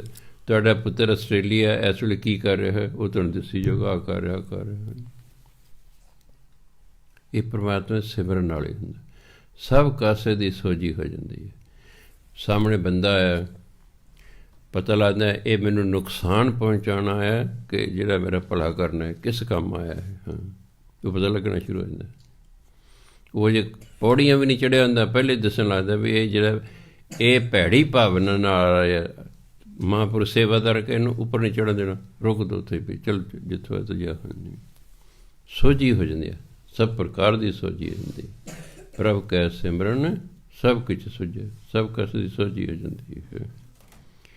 ਪ੍ਰਭ ਕੈ ਸਿਮਰਨ ਤ੍ਰਿਸ਼ਨਾ ਬੁਝੈ, ਪ੍ਰਭ ਕੈ ਸਿਮਰਨ ਤ੍ਰਿਸ਼ਨਾ ਬੁਝੈ, ਪ੍ਰਭ ਕੈ ਸਿਮਰਨ ਤ੍ਰਿਸ਼ਨਾ ਬੁਝੈ, ਪ੍ਰਭ ਕੈ ਸਿਮਰਨ ਤ੍ਰਿਸ਼ਨਾ ਬੁਝੈ, ਪ੍ਰਭ ਕੈ ਸਿਮਰਨ ਸਭ ਕਿਛ ਸੁਝੈ, ਪ੍ਰਭ ਕੈ ਸਿਮਰਨ ਸਭ ਕਿਛ ਸੁਝੈ, ਪ੍ਰਭ ਕੈ ਸਿਮਰਨ ਸਭ ਕਿਛ ਸੁਝੈ, ਪ੍ਰਭ ਕੈ ਸਿਮਰਨ ਸਭ ਕਿਛ ਸੁਝੈ। ਇਸ ਲਈ ਭਾਈ ਸਿਮਰਨ ਕਰਿਆ ਕਰੋ। ਇੱਛਾਵਾਂ ਕਰ ਦੁੱਖ ਜ਼ਿੰਦਗੀ ਰਹਿੰਦਾ ਹੈ, ਹੌਲੀ ਇੱਛਾਵਾਂ ਖਤਮ ਹੋ ਜਾਣਗੀਆਂ। ਪ੍ਰਭ ਕੈ ਸਿਮਰਨ ਨਾਹੀ ਜਮ ਤਰਾਸਾ, ਤਰਾਸ ਡਰ ਨੂੰ ਕਹਿੰਦੇ ਨੇ। ਪਰਮਾਤਮਾ ਦਾ ਸਿਮਰਨ ਕਰ ਜਮਾਂ ਦਾ ਡਰ ਹੀ ਨਹੀਂ ਰਹਿੰਦਾ। ਕਿਉਂ ਨਹੀਂ ਰਹਿੰਦਾ? ਕਿਉਂਕਿ ਗੁਰਬਾਣੀ ਕਿ ਜਿਹੜਾ ਸਿਮਰਨ ਕਰਦੇ ਉਹਨੂੰ ਜਮ ਲੈਣ ਹੀ ਨਹੀਂ ਆਉਂਦੇ। ਅਸੀਂ ਡਰ ਹੀ ਨਹੀਂ ਹੈਗਾ ਵੀ ਹਾਂ ਜੀ ਜਮ ਲੈਣਗੇ, ਫਿਰ ਪਤਾ ਨਹੀਂ ਮੈਨੂੰ ਕੀ ਸਜ਼ਾ ਦੇਣਗੇ, ਕਿੱਥੇ ਲੈ ਕੇ ਜਾਣਗੇ। ਨਾ, ਜਮਾਂ ਦਾ ਡਰ ਹੀ ਖਤਮ ਹੋ ਜਾਂਦਾ। ਪ੍ਰਭ ਕੈ ਸਿਮਰਨ ਨਾਹੀ ਜਮ ਤਰਾਸਾ, ਤਰਾਸਾ ਹੁੰਦਾ ਤਰਾਸ ਹੁੰਦਾ ਡਰ। ਪ੍ਰਭ ਕੈ ਸਿਮਰਨ ਪੂਰਨ ਅਸ, ਸਿਮਰਨ ਕਰਨਾ ਇੱਛਾ ਪੂਰੀ ਹੋ ਜਾਂਦੀ ਹੈ। ਆ ਜਾ ਮੇਰੇ ਕੋਲ, ਬਾਬਾ ਸਾਡੇ ਕੁੜੀ ਦੇ ਰਿਸ਼ਤਾ ਛੇਤੀ ਹੋ ਜਾਏ, ਅਸੀਂ ਉਹਨੂੰ ਬਾਣੀ ਦਿੰਦੇ ਪੜ੍ਹ ਬਾਣੀ ਘਰ ਚੱਲ ਜਾਣ ਪਾਠ। ਹਾਂ ਕਿਰਪਾ ਹੋ ਗਈ ਜੀ, ਹੋ ਗਿਆ ਮੰਗਣਾ। ਮੈਂ ਬਸ ਇੱਛਾ ਪੂਰੀ ਹੋਣੀ। ਬਾਣੀ ਨਾਲ ਕਰਾ ਲਓ ਚਾਹੇ ਸਿਮਰਨ ਨਾਲ ਕਰ ਲਓ। ਬਾਣੀ ਨਾਲ ਵੀ ਇੱਛਾ ਪੂਰੀ ਹੋ ਜਾਏਗੀ, ਸਿਮਰਨ ਨਾਲ ਵੀ ਹੋ ਜਾਏਗੀ। ਅਸੀਂ ਬਾਣੀ ਨਾਲ ਹੀ ਸਾਰੇ ਕੰਮ ਕਰਦੇ ਹਾਂ ਲੋਕਾਂ ਦੇ। ਸਿਮਰਤ ਦਿੱਤੇ, ਸਿਮਰਤ ਜਿਹੜਾ ਅੰਮ੍ਰਿਤ ਧਾਰੀ ਉਹਨੂੰ ਹੀ ਦਿੱਤਾ ਜਾਵੇ, ਬਾਕੀ ਦਾ ਸਿਮਰਨ ਦਿੱਤਾ ਹੀ ਨਹੀਂ ਜਾ ਸਕਦਾ ਨਿਗੁਰੇ ਨੂੰ ਤਾਂ। ਇਸ ਲਈ ਬਾਣੀ ਅਸੀਂ ਦਿਨੇ ਘਰ ਪੜ੍ਹ ਵੀ ਬਾਣੀ। ਹਾਂਜੀ, ਬਾਕੀ ਤੇਰੀ ਹਿੰਮਤ ਹੈ, ਤੂੰ ਕਿੰਨੇ ਘੰਟੇ ਪੜ੍ਹਦਾ, ਜਿੰਨਾ ਗੁੜ ਪਾਓਗੇ ਉਨਾ ਹੀ ਮਿੱਠਾ ਹੋਣਾ। ਜਿਵੇਂ ਮੈਂ ਉਦਾਹਰਨ ਦਿੰਦਾ ਹੁੰਦਾ, ਇੱਕ ਪਰਿਵਾਰ ਨੂੰ ਮੈਂ ਕਹਤਾ ਜੀ 40 ਦਿਨ ਤੁਸੀਂ 1 ਘੰਟਾ ਰੋਜ਼ ਸੇਵਾ ਕਰੋ ਦੂਖਨਿਵਾਰਨ ਸਾਹਿਬ ਜਾ ਕੇ, ਤੁਹਾਡਾ ਕੰਮ ਹੋ ਜਾਏਗਾ। ਉਹਨਾਂ ਕਿਹਾ ਵੀ 40 ਦਿਨ 40 ਘੰਟੇ ਹੋਏ ਨਾ। ਦੋਨੋਂ ਮੀਆਂ ਬੀਬੀ ਜਾਣ ਲੱਗੇ ਮੈਨੂੰ ਦੱਸੇ ਬਿਨਾਂ। 4-4 ਘੰਟੇ ਰੋਜ਼ ਉਹਨਾਂ ਸੇਵਾ ਕਰਨੀ। 8 ਘੰਟੇ ਹੋ ਗਏ ਕਿ ਨਹੀਂ ਰੋਜ਼ ਦੇ। 6ਵੇਂ ਦਿਨ ਮੇਰੇ ਕੋਲ ਆਇਆ, ਬਾਬਾ ਜੀ ਕੰਮ ਹੋ ਗਿਆ। ਮੈਂ ਬੜੀ ਛੇਤੀ ਹੋ ਗਿਆ। ਕਹਿੰਦੇ ਜੀ ਅਸੀਂ ਕੱਲ੍ਹ 40 ਘੰਟੇ ਪੂਰੇ ਕਰ ਲਏ, ਸਾਡਾ ਕੰਮ ਹੋ ਗਿਆ। ਐਂ ਕੀਤਾ ਸੀ। ਇਹਨੂੰ ਕਹਿੰਦੇ 40 ਘੰਟੇ ਹੀ ਕਰਨੇ ਸਨ, ਅਗਲੇ ਨਵੇੜ ਤੇ ਇੱਥੇ ਕੀ ਆ ਨੇ ਉਹ ਜੀ ਮੇਰਾ ਵਿੱਚ ਰਹਿ ਗਿਆ ਸੀ 2 ਦਿਨ ਜੀ, ਮੈਂ ਹੁਣ ਕੀ ਕਰਾਂ ਜੀ, ਮੈਂ ਹੋਰ 2 ਦਿਨ ਕਰ ਲਓ, ਹੋਰ ਹੁਣ ਕੀ ਹੈ ਜੀ। ਸੋ ਇਸ ਲਈ ਕਹਿੰਦੇ ਪ੍ਰਭ ਕੈ ਸਿਮਰਨ ਪੂਰਨ ਆਸਾ, ਇੱਛਾ ਪੂਰੀ ਹੋ ਜਾਂਦੀ ਹੈ। ਪ੍ਰਭ ਕੈ ਸਿਮਰਨ ਨਾਹੀ ਜਮ ਤਰਾਸਾ, ਪ੍ਰਭ ਕੈ ਸਿਮਰਨ ਨਾਹੀ ਜਮ ਤਰਾਸਾ, ਪ੍ਰਭ ਕੈ ਸਿਮਰਨ ਨਾਹੀ ਜਮ ਤਰਾਸਾ, ਪ੍ਰਭ ਕੈ ਸਿਮਰਨ ਨਾਹੀ ਜਮ ਤਰਾਸਾ, ਪ੍ਰਭ ਕੈ ਸਿਮਰਨ ਪੂਰਨ ਆਸਾ, ਪ੍ਰਭ ਕੈ ਸਿਮਰਨ ਪੂਰਨ ਆਸਾ, ਪ੍ਰਭ ਕੈ ਸਿਮਰਨ ਪੂਰਨ ਆਸਾ, ਪ੍ਰਭ ਕੈ ਸਿਮਰਨ ਪੂਰਨ ਆਸਾ। ਸੋ ਕੋਈ ਇੱਛਾ ਹੈ ਉਹ ਪੂਰੀ ਕਰਨੀ ਜਾਂਦੇ, ਬਾਣੀ ਪੜ੍ਹੀ ਜਾਓ ਜਾਂ ਸਿਮਰਨ ਕਰੀ ਜਾਓ, ਸਮਾਂ ਪਾ ਕੇ ਇੱਛਾ ਪੂਰੀ ਹੋ ਜਾਏਗੀ। ਛੋਟੀ ਮੋਟੀ ਹੋਏਗੀ ਛੇਤੀ ਪੂਰੀ ਹੋ, ਜੇ ਕੋਈ ਵੱਡੀ ਹੈ ਤਾਂ ਉਹਨੂੰ ਜਰਾ ਟਾਈਮ ਲੱਗਦਾ। ਪ੍ਰਭ ਕੈ ਸਿਮਰਨ ਮਨ ਕੀ ਮਲ ਜਾਏ, ਪਰਮਾਤਮਾ ਸਿਮਰਨ ਕੇ ਮਨ ਨੂੰ ਜਿਹੜੀ ਮਾੜੇ ਕੰਮਾਂ ਦੀ ਮੈਲ ਲੱਗੀ ਹੈ ਉਹ ਲੈ ਜਾਂਦੀ ਹੈ। ਸਾਡਾ ਮਨ ਮੈਲਾ ਹੈ, ਇਸ ਲਈ ਸਾਨੂੰ ਪਰਮਾਤਮਾ ਦੇ ਦਰਸ਼ਨ ਨਹੀਂ ਹੁੰਦੇ। ਪਰਮਾਤਮਾ ਕਹਿੰਦੇ ਜਿੱਦੇ ਤੁਹਾਡਾ ਮਨ ਸਾਫ਼ ਹੋ ਗਿਆ ਮੈਂ ਆਪੇ ਪ੍ਰਗਟ ਹੋ ਜਾਣਾ ਹੈ। ਕਬੀਰ ਮਨ ਨਿਰਮਲ ਭਇਆ ਜੈਸੇ ਗੰਗਾ ਨੀਰ, ਕਹਿੰਦੇ ਜੇ ਗੰਗਾ ਦਾ ਪਾਣੀ ਹੈ ਨਾ, ਕਹਿੰਦੇ ਇਸ ਤਰ੍ਹਾਂ ਮੇਰਾ ਮਨ ਹੋ ਗਿਆ ਸਾਫ਼। ਪਾਛੈ ਲਾਗੋ ਹਰ ਫਿਰੈ ਕਹਿਤ ਕਬੀਰ ਕਬੀਰ, ਕਹਿੰਦਾ ਮੇਰੇ ਮਗਰ ਮਗਰ ਪਰਮਾਤਮਾ ਰਿਹਾ, ਉਹ ਕਬੀਰ ਠਹਿਰ ਜਾ ਮੈਂ ਆ ਗਿਆ, ਠਹਿਰ ਜਾ ਗਿਆ। ਤਰਲੇ ਨਹੀਂ ਕਬੀਰ ਸਾਹਿਬ ਨੇ ਕੱਢੇ ਪਰਮਾਤਮਾ ਹੁੰਦੇ ਵੀ ਤੁਸੀਂ ਮੈਨੂੰ ਦਰਸ਼ਨ ਹੁੰਦੇ, ਬਸ ਉਹਨੇ ਆਪਣਾ ਮਨ ਸਾਫ਼ ਕਰ ਲਿਆ। ਇਹ ਨਿਰਭਰ ਕਰਦਾ ਕਿ ਸਾਡਾ ਮਨ ਕਿੰਨਾ ਮੈਲਾ ਹੈ। ਜੇ ਜ਼ਿਆਦਾ ਮੈਲਾ ਹੈ ਭਾਈ ਪਿਛਲੇ ਜਨਮਾਂ ਦੇ ਕਰਮਾਂ ਦਾ ਜਾਂ ਹੁਣ ਦੇ, ਫਿਰ ਟਾਈਮ ਲੱਗੇਗਾ। ਜੇ ਕੁਦਰਤੀ ਘੱਟ ਮੈਲ ਹੈ ਫਿਰ ਉਹ ਛੇਤੀ ਸਾਫ਼ ਹੋ ਜਾਏਗਾ। ਇਹ ਤਾਂ ਮਗਰਲੀ ਕਮਾਈ 'ਤੇ ਵੀ ਨਿਰਭਰ ਕਰਦਾ ਅਤੇ ਮੈਲ 'ਤੇ ਵੀ ਨਿਰਭਰ ਕਰਦਾ, ਕਿਉਂਕਿ ਪਰਮਾਤਮਾ ਨੂੰ ਗੰਦੀ ਥਾਂ ਪਸੰਦ ਨਹੀਂ ਹੈ। ਹੁਣ ਥਾਂ ਚਾਹੀਦੀ ਸਾਫ਼ ਸੁਥਰੀ, ਕਹਿੰਦਾ ਸਾਫ਼ ਕਰ ਲਓ ਮਨ, ਆ ਜਾਏਗਾ। ਪ੍ਰਭ ਕੈ ਸਿਮਰਨ ਮਨ ਕੀ ਮਲ ਜਾਏ, ਪਰਮਾਤਮਾ ਸਿਮਰਨ ਕਰਨ ਮਨ ਦੀ ਮੈਲ ਖਤਮ ਹੋ ਜਾਂਦੀ ਹੈ। ਫਿਰ ਕੀ ਹੁੰਦਾ? ਅੰਮ੍ਰਿਤ ਨਾਮ ਹਿਰਦ ਮਾਹੇ ਸਮਾਏ, ਪਰਮਾਤਮਾ ਦਾ ਅਮਰ ਕਰ ਦੇਣ ਵਾਲਾ ਨਾਮ ਹਿਰਦੇ 'ਚ ਵਸ ਜਾਂਦਾ ਹੈ। ਨਾਮ ਤਾਂ ਹੀ ਵਸਦਾ ਹੈ। ਆ ਜਾਂਦੇ ਆ ਜੀ, ਇਹ ਜੀ ਮਨ ਨਹੀਂ ਲੱਗਦਾ ਸਿਮਰਨ ਜੀ, ਮਨ ਇੱਧਰ ਉੱਧਰ ਭਟਕਦਾ ਜੀ। ਮੈਂ ਅਤੀ ਮੈਲਾ ਹੈ, ਉਹ ਬਹੁਤ ਜ਼ਿਆਦਾ ਮੈਲਾ ਹੈ, ਇਸ ਲਈ ਉਹ ਨਹੀਂ ਟਿਕਦਾ। ਮੈਂ ਤੁਸੀਂ ਲੱਗੇ ਰਹੋ, ਇਸ ਚੱਕਰ 'ਚ ਨਾ ਪਵੋ, ਮਨ ਨਹੀਂ ਲੱਗਦਾ, ਤੁਸੀਂ ਲੱਗੇ ਰਹੋ ਲੱਗੇ ਰਹੋ। ਹੌਲੀ ਹੌਲੀ ਜਿਉਂ ਜਿਉਂ ਮੈਲ ਲੱਥੀ ਜਾਏਗੀ ਫਿਰ ਮਨ ਆਪੇ ਹੀ ਟਿਕਣਾ ਸ਼ੁਰੂ ਹੋ ਜਾਏਗਾ। ਜਦੋਂ ਭਜਨ ਬੰਦਗੀ ਕਰਦੇ ਹਾਂ, ਸਿਮਰਨ ਕਰਦੇ ਹਾਂ, ਮਨ ਬਹੁਤ ਜ਼ਿਆਦਾ ਭੱਜੇ ਨਾ, ਇਹਦੇ ਅੰਦਰ ਤਾਂ ਬੜੀ ਮੈਲ ਹੈ, ਮੈਲ ਦੇ ਖਲੇਪੜ ਨੇ ਅੰਦਰ। ਹਾਂ, ਉਹ ਖੁਰਪੇ ਨਾਲ ਲਾਹੀ ਜੋ ਲੈ ਕੁਰਸੀ ਕੁਰਸੀ ਨਵੀਂ ਮੈਲ ਲੱਗਣ ਨਹੀਂ ਦੇਣੀ, ਨਹੀਂ ਤਾਂ ਚਾਹੇ 100 ਜਨਮ ਲੱਗੇ ਰਹੋ ਮੈਲ ਨਹੀਂ ਉਤਰੇਗੀ। ਮੈਲ ਤਾਂ ਉਤਰੇਗੀ, ਨਵੀਂ ਲੱਗਣ ਨਹੀਂ ਦੇਣੀ। ਕੋਈ ਮਾੜਾ ਕੰਮ ਗੁਰਬਾਣੀ ਦੇ ਵਿਰੁੱਧ ਜੋ ਕਰਮ ਹੈ ਉਹ ਨਹੀਂ ਕਰਨਾ, ਅਤੇ ਸਿਮਰਨ ਕਰਦੇ ਰਹਿਣਾ, ਬਾਣੀ ਪੜ੍ਹਦੇ ਰਹਿਣਾ। ਇੱਕ ਦਿਨ ਮੈਲ ਲੈ ਜਾਏਗੀ, ਜਿਉਂ ਹੀ ਮੈਲ ਲੱਥੇਗੀ ਪਰਮਾਤਮਾ ਦੇ ਦਰਸ਼ਨ ਹੋ ਜਾਣਗੇ। ਹੋਰ ਕੀ, ਪਰਮਾਤਮਾ ਨਾਮ ਹਿਰਦੇ 'ਚ ਵਸ ਗਿਆ ਕਿ ਪਰਮਾਤਮਾ ਵਸ ਗਿਆ, ਇੱਕੋ ਹੀ ਗੱਲ ਹੈ। ਨਾਮ ਹਿਰਦੇ 'ਚ ਵਸ ਗਿਆ ਕਿ ਪਰਮਾਤਮਾ ਵਸ ਗਿਆ, ਇੱਕੋ ਹੀ ਗੱਲ ਹੈ। ਨਾਮ ਅਤੇ ਨਾਮੀ 'ਚ ਕੋਈ ਫਰਕ ਨਹੀਂ ਹੁੰਦਾ। ਵਾਹਿਗੁਰੂ ਇੱਕ ਤਾਂ ਵਾਹਿਗੁਰੂ ਹੈ ਨਾ, ਪਰਮਾਤਮਾ ਇੱਕ ਉਹਦਾ ਨਾਮ ਹੈ ਵਾਹਿਗੁਰੂ, ਹੈ ਨਾ, ਕੋਈ ਫਰਕ ਨਹੀਂ ਨਾ। ਪਰਮਾਤਮਾ ਅਤੇ ਪਰਮਾਤਮਾ ਦੇ ਨਾਮ ਵਿੱਚ ਕੋਈ ਫਰਕ ਨਹੀਂ ਹੁੰਦਾ। ਨਾਮ ਵਸ ਗਿਆ ਤਾਂ ਪਰਮਾਤਮਾ ਵਸ ਗਿਆ। ਤਾਂ ਹੈ ਮਨ ਦੀ ਲੈ ਕੇ ਮੈਲ, ਨਾਮ ਵਸ ਗਿਆ ਹੈ, ਬਸ ਤੁਹਾਡਾ ਮਨ ਉੱਥੇ ਟਿਕ ਜਾਏਗਾ। ਹਾਂਜੀ, ਅਡੋਲ ਹੋ ਜਾਏਗਾ ਬਸ। समाधि स्थित हो जाओगे जिद्दे मैल लगी। प्रभ कै सिमरन मन की मल जाए, ਅੰਮ੍ਰਿਤ ਨਾਮ ਰਿਦ ਮਾਹੇ ਸਮਾਏ। ਇਹ ਪਰਮਾਤਮਾ ਦਾ ਨਾਮ ਹਿਰਦੇ 'ਚ ਵਸ ਜਾਂਦਾ ਹੈ। ਫਿਰ ਪ੍ਰਭ ਜੀ ਬਸੈ ਸਾਧ ਕੀ ਰਸਨ। ਪਰਮਾਤਮਾ ਕਿੱਥੇ ਵਸਦਾ? ਸਾਧੂ ਦੇ ਜੀਵ 'ਤੇ। ਇਸ ਲਈ ਸਾਧੂ ਜੋ ਬੋਲਦੇ ਸੱਚ ਹੋ ਜਾਂਦਾ। ਸਾਧ ਬਚਨ ਅਟਲੱਦਾ, ਤਾਂ ਹੀ ਕਹਿੰਦੇ ਟਲਦਾ ਨਹੀਂ ਹੈ। ਕਿਉਂ? ਰਸਨ ਦੇ ਰੱਬ ਬੈਠਾ ਸੀ, ਜੋ ਬੋਲਦਾ ਹੋ ਗਿਆ ਬਸ। ਸ਼ਰਾਪ ਦੇ ਦਿੱਤਾ ਵੀ ਹੋ ਗਿਆ, ਜਿਹੜਾ ਅਸੀਂ ਅਸੀਸ ਦੇਤੀ ਤਾਂ ਵੀ ਹੋ ਗਿਆ। ਰਸਨਾ 'ਤੇ ਕਿਉਂ ਬੈਠਿਆ ਜੀ? ਕਿਉਂਕਿ ਰਸਨਾ ਨਾਲ ਸਿਮਰਨ ਕਰ ਕਰਕੇ ਰਸਨਾ ਪਵਿੱਤਰ ਹੋ ਜਾਂਦੀ ਹੈ। ਪਵਿੱਤਰ ਰਸਨਾ ਦੇ ਨਾਲ ਤੁਸੀਂ ਜੋ ਬੋਲੋਗੇ ਸੱਚ ਹੋ ਜਾਏਗਾ ਬਸ।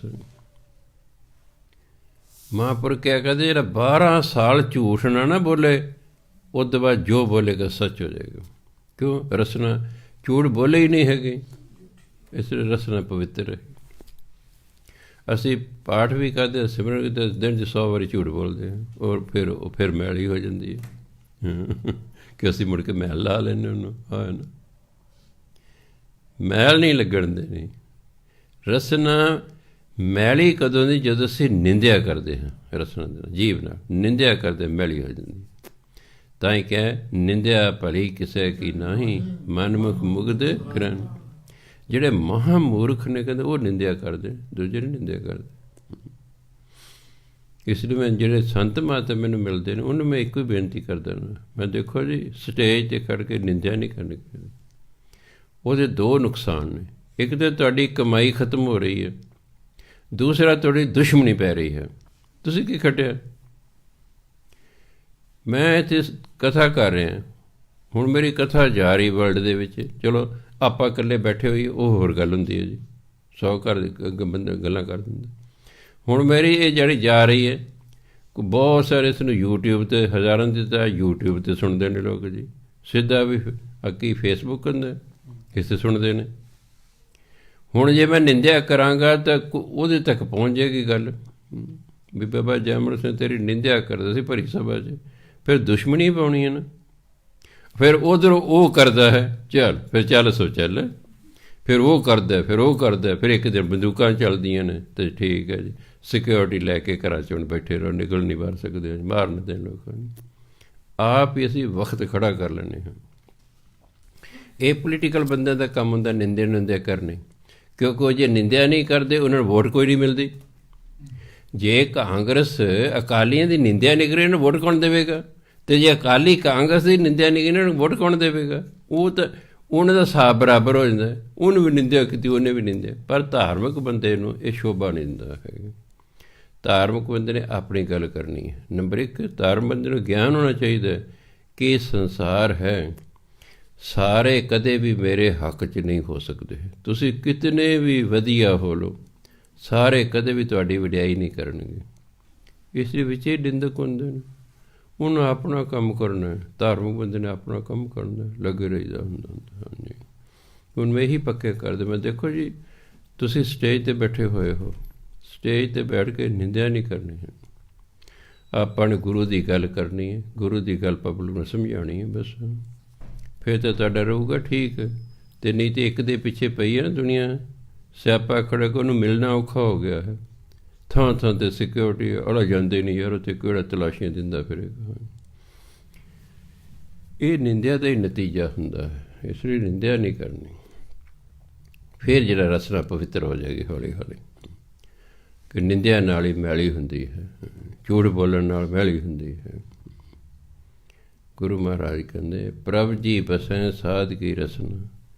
ਪਰਮਾਤਮਾ ਸਾਧੂ ਦੀ ਰਸਨਾ ਅਤੇ ਗੁਰੂ ਦੀ ਰਸਨਾ 'ਤੇ ਵਸਦੇ ਹਨ। ਨਾਨਕ ਜਨ ਕਾ ਦਾਸਨ ਦਸਨਾ। ਗੁਰੂ ਮਹਾਰਾਜ ਕੇ ਮੈਂ ਤਾਂ ਜਿਹੜੇ ਪਰਮਾਤਮਾ ਦੇ ਜਨ ਨੇ ਨਾ, ਭਗਤ, ਉਹਨਾਂ ਦੇ ਅੱਗੇ ਜਿਹੜੇ ਦਾਸ ਨੇ, ਉਹਨਾਂ ਦੇ ਅੱਗੇ ਜਿਹੜੇ ਦਾਸ ਨੇ। ਨਾਨਕ ਜਨ ਕਾ ਦਾਸਨ ਦਸਨਾ। ਮੈਂ ਤਾਂ ਪਰਮਾਤਮਾ ਦੇ ਭਗਤਾਂ ਦੇ ਦਾਸਾਂ ਦਾ ਦਾਸ ਹਾਂ। ਦਾਸ ਆ। ਪ੍ਰਭ ਕੋ ਸਿਮਰੈ ਸੇ ਧਨਵੰਤ। ਜਿਹੜਾ ਪਰਮਾਤਮਾ ਦਾ ਸਿਮਰਨ ਕਰਦੇ ਸਮਝੋ ਧੰਨਵਾਨ ਹਨ, ਉਹ ਅਮੀਰ ਹਨ। ਪ੍ਰਭ ਕੋ ਸਿਮਰੈ ਸੇ ਪਤਵੰਤ, ਜਿਹੜਾ ਪਰਮਾਤਮਾ ਸਿਮਰਨ ਕਰਦੇ ਉਹ ਆਦਰ ਮਾਣ ਵਾਲੇ ਹੋ ਜਾਂਦੇ ਹਨ। ਪਰਮਾਤਮਾ ਦੀ ਭਗਤੀ ਬੰਦੇ ਨੂੰ ਗਰੀਬ ਨਹੀਂ ਰਹਿਣ ਦਿੰਦੀ, ਇਹ ਯਾਦ ਰੱਖਣੀ ਗੱਲ ਕਿ ਪ੍ਰਭ ਕੈਸੇ ਮੈਂ ਰਿੱਧ ਸਿੱਧ ਨੌਨਿਧ। ਉਹ ਕੋਈ ਵੀ ਢੰਗ ਵਰਤਾਏ ਪਰਮਾਤਮਾ, ਸਾਰੇ ਸਬੱਬ ਪਰਮਾਤਮਾ ਦੇ ਹੱਥ 'ਚ ਨੇ। ਹੁਣ ਤਾਂ ਤੁਹਾਨੂੰ ਅਮੀਰ ਕਰਨ ਦੇ ਇੱਕ ਸਬੱਬ ਬਣਾ ਦੇਣੇ, ਕਿਵੇਂ ਵੀ ਬਣਾ ਦੇ। 2-3 ਸਾਲ ਹੋਏ ਮੈਂ ਅਖਬਾਰ ਪੜ੍ਹ ਰਿਹਾ ਸੀ, ਲੁਧਿਆਣੇ ਦਾ ਇੱਕ ਗ੍ਰੰਥੀ ਸਿੰਘ ਗੁਰਦੁਆਰੇ ਦਾ, ਉਹ ਬੱਸ ਸਟੈਂਡ 'ਤੇ ਉਤਰਿਆ। ਬੱਸ ਸਟੈਂਡ 'ਤੇ ਲਾਟਰੀ ਵਾਲੇ ਵੀ ਹੁੰਦੇ ਨੇ। ਲਾਟਰੀ ਵਾਲਿਆਂ ਨੂੰ ਕਹਿੰਦਾ ਸਰਦਾਰ ਜੀ ਆਖਰੀ ਟਿਕਟ ਰਹਿ ਗਈ ਹੈ, ਬਸ 15 ਮਿੰਟਾਂ ਨੂੰ ਰਿਜ਼ਲਟ ਆ ਜਾਣਾ ਹੈ, ਲੈ ਲਓ ਤੁਸੀਂ। ਉਹ ਕਹਿੰਦਾ ਨਾ ਮੈਂ ਨਹੀਂ। ਸਰਦਾਰ ਜੀ ਆਖਰੀ ਮੇਰੇ ਕੋਲ ਟਿਕਟ ਰਹੀ, ਲੈ ਲਓ। 4-5 ਵਾਰੀ ਉਹਨੇ ਕਿਹਾ ਲਾਟਰੀ ਵਾਲੇ ਨੇ, ਉਹਦਾ ਹੋ ਗਿਆ ਚੱਲ ਯਾਰ ਲੈ ਹੀ ਲਓ। 100 ਰੁਪਏ ਟਿਕਟ ਸੀ, ਲੈ ਲਈ। ਸਵੇਰੇ ਉਹੀ ਲਾਟਰੀ ਵਾਲਾ ਕਹਿੰਦਾ ਤੁਹਾਡੀ 1.5 ਕਰੋੜ ਦੀ ਲਾਟਰੀ ਨਿਕਲ ਆਈ ਹੈ ਜੀ। ਸਬੱਬ ਬਣਾ ਦੇਣਾ, ਇਹ ਤਾਂ ਦਾਤੇ ਦੀ ਮਰਜ਼ੀ ਹੈ ਤੁਹਾਨੂੰ ਕਿਵੇਂ ਅਮੀਰ ਕਰੇ। ਇਹ ਤਾਂ ਉਹਦੀ ਮਰਜ਼ੀ ਹੈ ਤੁਹਾਨੂੰ ਕਿਸ ਤਰੀਕੇ ਨਾਲ ਅਮੀਰ ਕਰਦਾ। ਤੁਹਾਡੇ ਕਾਰੋਬਾਰ ਹੈ ਤੁਹਾਡਾ, ਉਸ 'ਚ ਵਾਧਾ ਕਰਨਾ ਸ਼ੁਰੂ ਕਰ ਦੇਗਾ, ਵਾਧਾ ਕਰਦੇ ਅਮੀਰ ਹੁੰਦੇ ਜਾਓਗੇ, ਅਮੀਰ ਹੁੰਦੇ। ਤੁਹਾਨੂੰ ਕੋਈ ਬੁਰੀ ਆਦਤ ਸੀ ਜਿਸ ਕਰਕੇ ਤੁਹਾਡਾ ਪੈਸੇ ਦਾ ਨੁਕਸਾਨ ਹੁੰਦਾ, ਉਹ ਛੁਡਾ ਦੇਗਾ ਪਰਮਾਤਮਾ। ਇਸ ਕਰਕੇ ਇਹ ਸਬੱਬ ਪਰਮਾਤਮਾ ਬਣਾਉਂਦਾ ਹੈ, ਅਸੀਂ ਤਾਂ ਸਿਰਫ ਆਪਣੀ ਭਜਨ ਬੰਦਗੀ ਕਰੀ ਜਾਣੀ ਬਸ। ਪ੍ਰਭ ਕੋ ਸਿਮਰੈ ਸੇ ਧਨਵੰਤੇ, ਜਿਹੜੇ ਪਰਮਾਤਮਾ ਸਿਮਰਨ ਕਰਦੇ ਹਨ ਉਹ ਧਨ ਵਾਲੇ ਹੋ ਜਾਂਦੇ ਹਨ। ਪ੍ਰਭ ਕੋ ਸਿਮਰੈ ਸੇ ਪਤਵੰਤੇ, ਜਿਹੜਾ ਪਰਮਾਤਮਾ ਸਿਮਰਨ ਉਹ ਇੱਜ਼ਤ ਵਾਲੇ ਹੋ ਜਾਂਦੇ ਹਨ, ਸੰਸਾਰ ਉਹਨਾਂ ਦੀ ਇੱਜ਼ਤ ਕਰਦਾ ਹੈ। ਪ੍ਰਭ ਕੋ ਸਿਮਰੈ ਸੇ ਜਨ ਪ੍ਰਵਾਨ, ਜਿਹੜੇ ਪਰਮਾਤਮਾ ਦਾ ਸਿਮਰਨ ਕਰਦੇ ਨੇ ਉਹ ਜਨ ਪਰਮਾਤਮਾ ਦੀ ਦਰਗਾਹ 'ਚ ਪ੍ਰਵਾਨ ਹੋ ਜਾਂਦੇ। ਪ੍ਰਭ ਕੋ ਸਿਮਰੈ ਸੇ ਪੁਰਖ ਪ੍ਰਧਾਨ, ਜਿਹੜੇ ਪਰਮਾਤਮਾ ਦਾ ਸਿਮਰਨ ਕਰਦੇ ਉਹ ਮਹਾਂਪੁਰਖ ਹੋ ਜਾਂਦੇ ਨੇ, ਪ੍ਰਧਾਨ ਪੁਰਖ ਮਹਾਂਪੁਰਖ ਹੋ ਜਾਂਦੇ ਨੇ।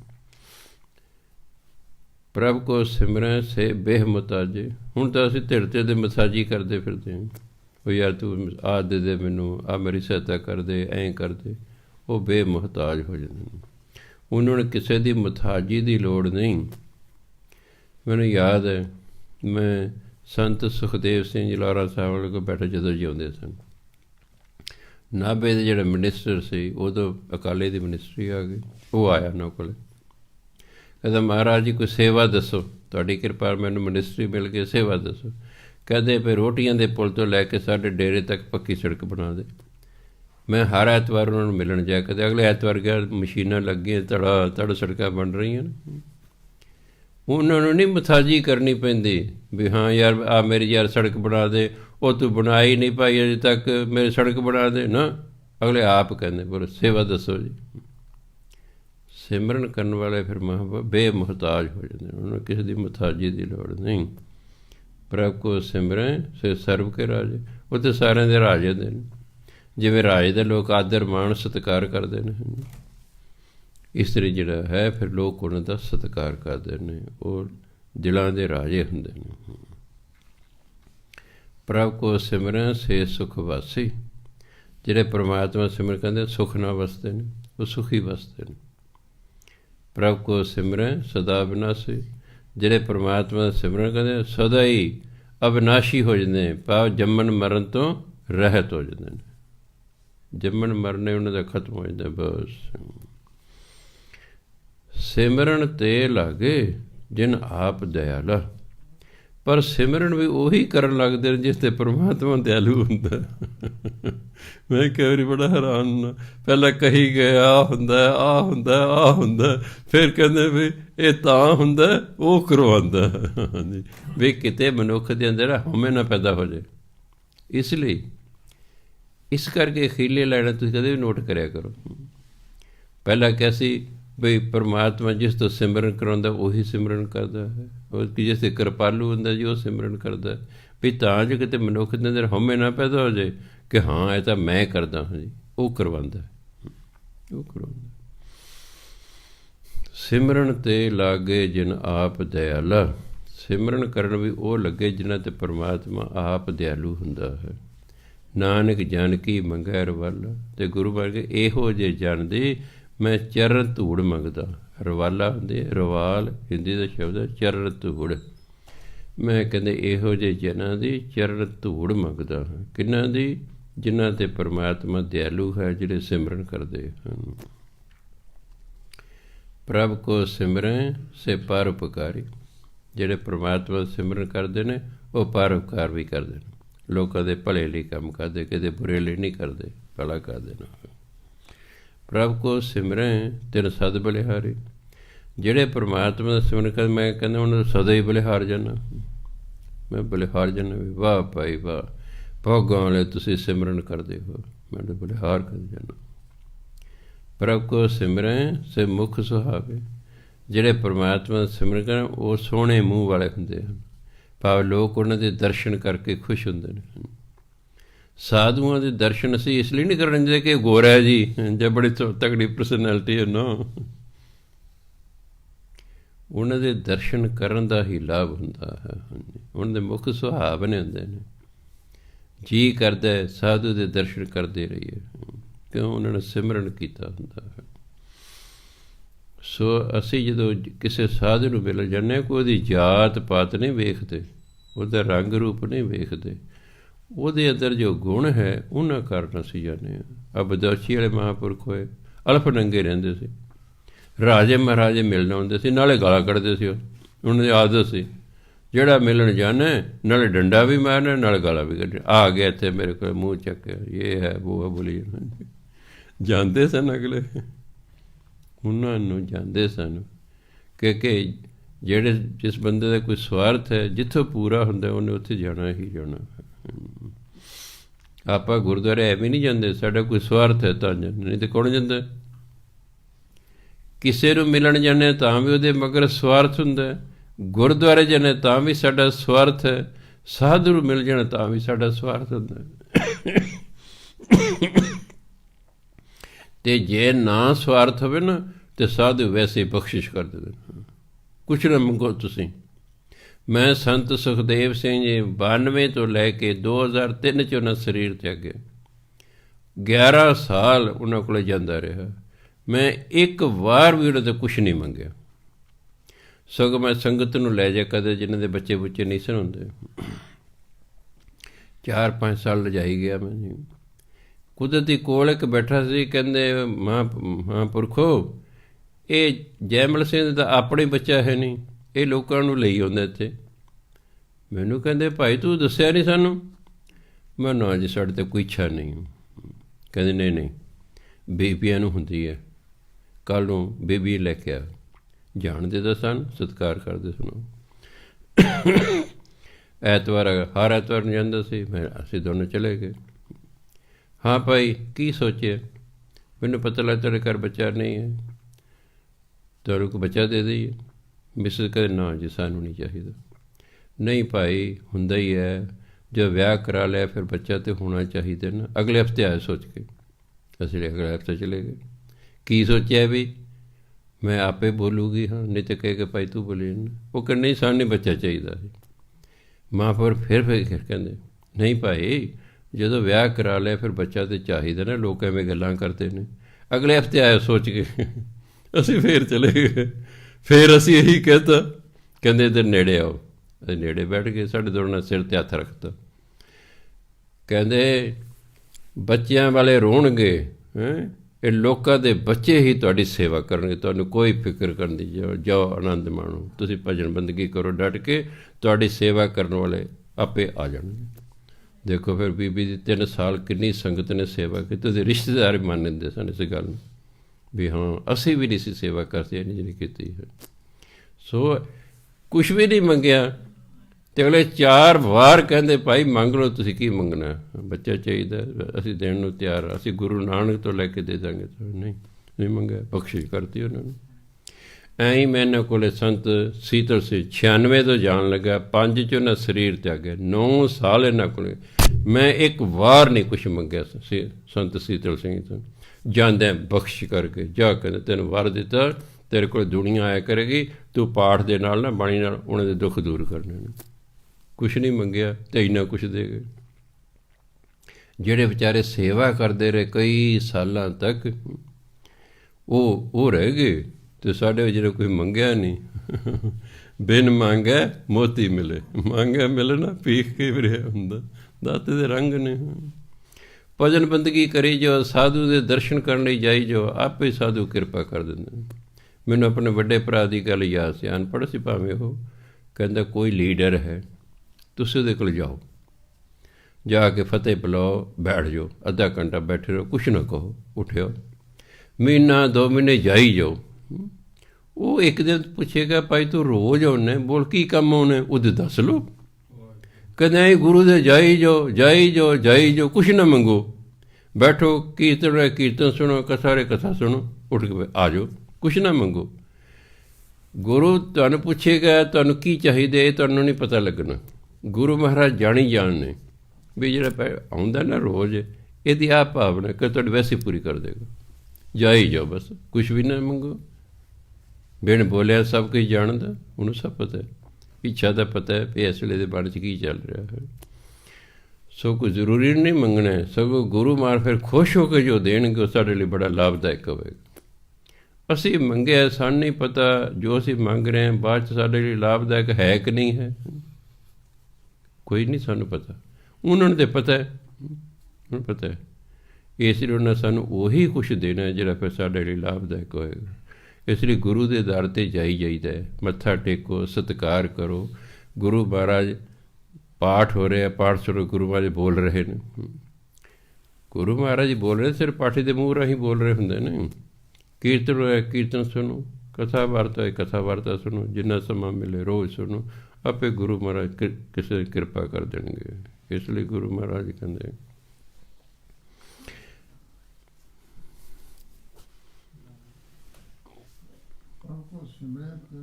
ਪ੍ਰਭ ਕੋ ਸਿਮਰੈ ਤਿਨ ਆਤਮ ਜੀਤਾ। ਨਹੀਂ, ਪ੍ਰਭ ਕੋ ਸਿਮਰੈ ਤਿਨ ਸੁਖ ਬਿਹਾਵੇ। ਜਿਹੜੇ ਪਰਮਾਤਮਾ ਦਾ ਸਿਮਰਨ ਕਰਦੇ ਨੇ ਉਹਨਾਂ ਦਾ ਜੀਵਨ ਸੁਖ 'ਚ ਬੀਤਦਾ ਹੈ। ਬਿਹਾਵਨ ਦਾ ਬੀਤਣਾ, ਉਹਨਾਂ ਦਾ ਜੀਵਨ ਸੁਖ ਨਾਲ ਬੀਤਦਾ ਹੈ। ਪ੍ਰਭ ਕੋ ਸਿਮਰੈ ਤਿਨ ਆਤਮ ਜੀਤ। ਆਤਮ ਇੱਥੇ ਮਨ ਤੋਂ ਭਾਵ ਹੈ। ਜਿਹੜੇ ਪਰਮਾਤਮਾ ਦਾ ਸਿਮਰਨ ਕਰਦੇ ਹਨ ਉਹ ਆਪਣੇ ਮਨ ਨੂੰ ਜਿੱਤ ਲੈਂਦੇ ਨੇ। ਹੁਣ ਤਾਂ ਅਸੀਂ ਮਨ ਦੇ ਅਧੀਨ ਹਾਂ, ਬੜਾ ਸਿਆਪਾ ਹੈ। ਉਹ ਸਾਡੇ ਤੋਂ ਕਦੇ ਕਾਮ ਦੇ ਅਧੀਨ ਸਾਨੂੰ ਕਰਦਾ, ਕਦੇ ਕ੍ਰੋਧ, ਕਦੇ ਲੋਭ, ਕਦੇ ਮੋਹ, ਕਦੇ ਕੁਛ। ਜਦੋਂ ਮਨੁੱਖ ਮਨ ਦੇ ਅਧੀਨ, ਉਹਨੂੰ ਕਦੇ ਮਨਮੁਖ। ਅਤੇ ਮਨਮੁਖ ਮਨ ਦੇ ਜਦੋਂ ਅਸੀਂ ਅਧੀਨ ਹੋਵਾਂਗੇ, ਯਾਦ ਰੱਖ ਜਨਮ ਜਨਮ ਕੀ ਇਸ ਮਨ ਕੋ ਮਲ ਲੱਗੀ। ਇਹ ਤਾਂ ਬੁਰਾ ਹੈ। ਮਨ ਦੀ ਸੰਗਤ ਕਰਨ ਦਾ ਮਤਲਬ ਤੁਸੀਂ ਇੱਕ ਭੈੜੇ ਬੰਦੇ ਦੀ ਸੰਗਤ ਕਰ ਰਹੇ ਹੋ, ਅਤੇ ਭੈੜੇ ਬੰਦੇ ਨੇ ਤੁਹਾਨੂੰ ਕਦੇ ਚੱਜ ਦੀ ਸਲਾਹ ਨਹੀਂ ਦੇਣੀ, ਉਹ ਥੋੜ੍ਹੀ ਥੋੜ੍ਹੀ ਸਲਾਹ ਦੇਗਾ। ਇਸ ਲਈ ਜਿਹੜਾ ਹੈ ਮਨ ਦੇ ਆਖੇ ਨਹੀਂ ਲੱਗਣਾ, ਅਸੀਂ ਗੁਰੂ ਦੇ ਆਖੇ ਲੱਗਣਾ ਹੈ।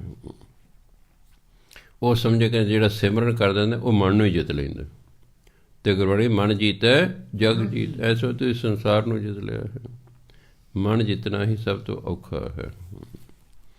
ਇਹ ਸਿਮਰਨ ਨਾਲ ਹੀ ਹੋਏਗਾ। ਸਿਮਰਨ ਕਰਦੇ ਰਹੋ, ਕਰਦੇ ਰਹੋ, ਕਰਦੇ ਰਹੋ, ਹੌਲੀ ਹੌਲੀ ਮਨ 'ਤੇ ਕੰਟਰੋਲ ਹੋ ਜਾਂਦਾ ਹੈ। ਪ੍ਰਭ ਕੋ ਸਿਮਰੈ ਤੇ ਨਿਰਮਲ ਰੀਤਾ। ਰੀਤ ਮਰਿਆਦਾ ਨੂੰ ਕਹਿੰਦੇ ਨੇ, ਜੀਵਨ ਦੀ ਮਰਿਆਦਾ। ਜਿਹੜੇ ਪਰਮਾਤਮਾ ਦਾ ਸਿਮਰਨ ਕਰਦੇ ਨੇ ਉਹਨਾਂ ਦਾ ਜਿਹੜਾ ਹੈ ਜੀਵਨ ਮਰਿਆਦਾ ਉਹ ਪਵਿੱਤਰ ਹੋ ਜਾਂਦੀ ਹੈ। ਭਾਵ ਉਹਨਾਂ ਦਾ ਜੀਵਨ ਢੰਗ ਪਵਿੱਤਰ ਹੋ ਜਾਂਦਾ ਹੈ। ਉਹ ਵਧੀਆ ਜੀਵਨ ਵਾਲੇ ਹੋ ਜਾਂਦੇ ਹਨ। ਪ੍ਰਭ ਕੋ ਸਿਮਰੈ ਤਿਨ ਆਨੰਦ ਘਨੇਰੇ। ਜਿਹੜੇ ਸਿਮਰਨ ਕਰਦੇ ਨੇ ਬੜੇ ਹੀ ਸੁੱਖ ਮਿਲਦੇ ਨੇ, ਬੜੇ ਆਨੰਦ ਮਿਲਦੇ ਨੇ, ਉਹ ਆਨੰਦ 'ਚ ਹੀ ਰਹਿੰਦੇ। ਪ੍ਰਭ ਕੋ ਸਿਮਰੈ ਬਸੈ ਹਰ ਨੇੜੇ। ਜਿਹੜੇ ਪਰਮਾਤਮਾ ਸਿਮਰਨ ਕਰਦੇ ਨੇ ਉਹ ਰੱਬ ਦੇ ਨੇੜੇ ਵਸਦੇ ਨੇ। ਜਿਉਂ ਜਿਉਂ ਅਸੀਂ ਪਹਾੜ ਦੇ ਨੇੜੇ ਜਾਈਏ ਠੰਡ ਵੱਧਦੀ ਜਾਂਦੀ ਹੈ। ਪਤਾ ਨਾ ਆਪ ਜੀ ਨੂੰ, ਰੱਬ ਹੈ ਸੁੱਖਾਂ ਦਾ ਘਰ। ਜਿਉਂ ਜਿਉਂ ਅਸੀਂ ਰੱਬ ਦੇ ਨੇੜੇ ਜਾਵਾਂਗੇ ਸੁਖੀ ਹੁੰਦੇ ਜਾਵਾਂਗੇ, ਸੁਖੀ ਹੁੰਦੇ ਜਾਵਾਂਗੇ। ਜਿਉਂ ਜਿਉਂ ਉਸ ਤੋਂ ਦੂਰ ਹੋਈ ਜਾਵਾਂਗੇ ਦੁਖੀ ਹੁੰਦੇ ਜਾਵਾਂਗੇ, ਦੁਖੀ ਹੁੰਦੇ ਜਾਵਾਂਗੇ। ਕਿਉਂਕਿ ਉਹਦੇ ਕੋਲ ਸੁੱਖ ਤੋਂ ਬਿਨਾਂ ਕੁਛ ਹੈ ਹੀ ਨਹੀਂ। ਉਹ ਤਾਂ ਪਰਮਾਨੰਦ ਹੈ, ਉਸ ਕੋਲ ਤਾਂ ਪਰਮ ਆਨੰਦ ਹੈ। ਉਹਦੇ ਕੋਲ ਜਾਵਾਂਗੇ। ਜਿਵੇਂ ਸੁਖੀ ਬੰਦੇ ਕੋਲ ਚਲੇ ਜਾਓ ਤਾਂ ਤੁਹਾਨੂੰ ਸੁੱਖ ਦੀਆਂ ਗੱਲਾਂ ਦੱਸੀ ਜਾਏਗਾ।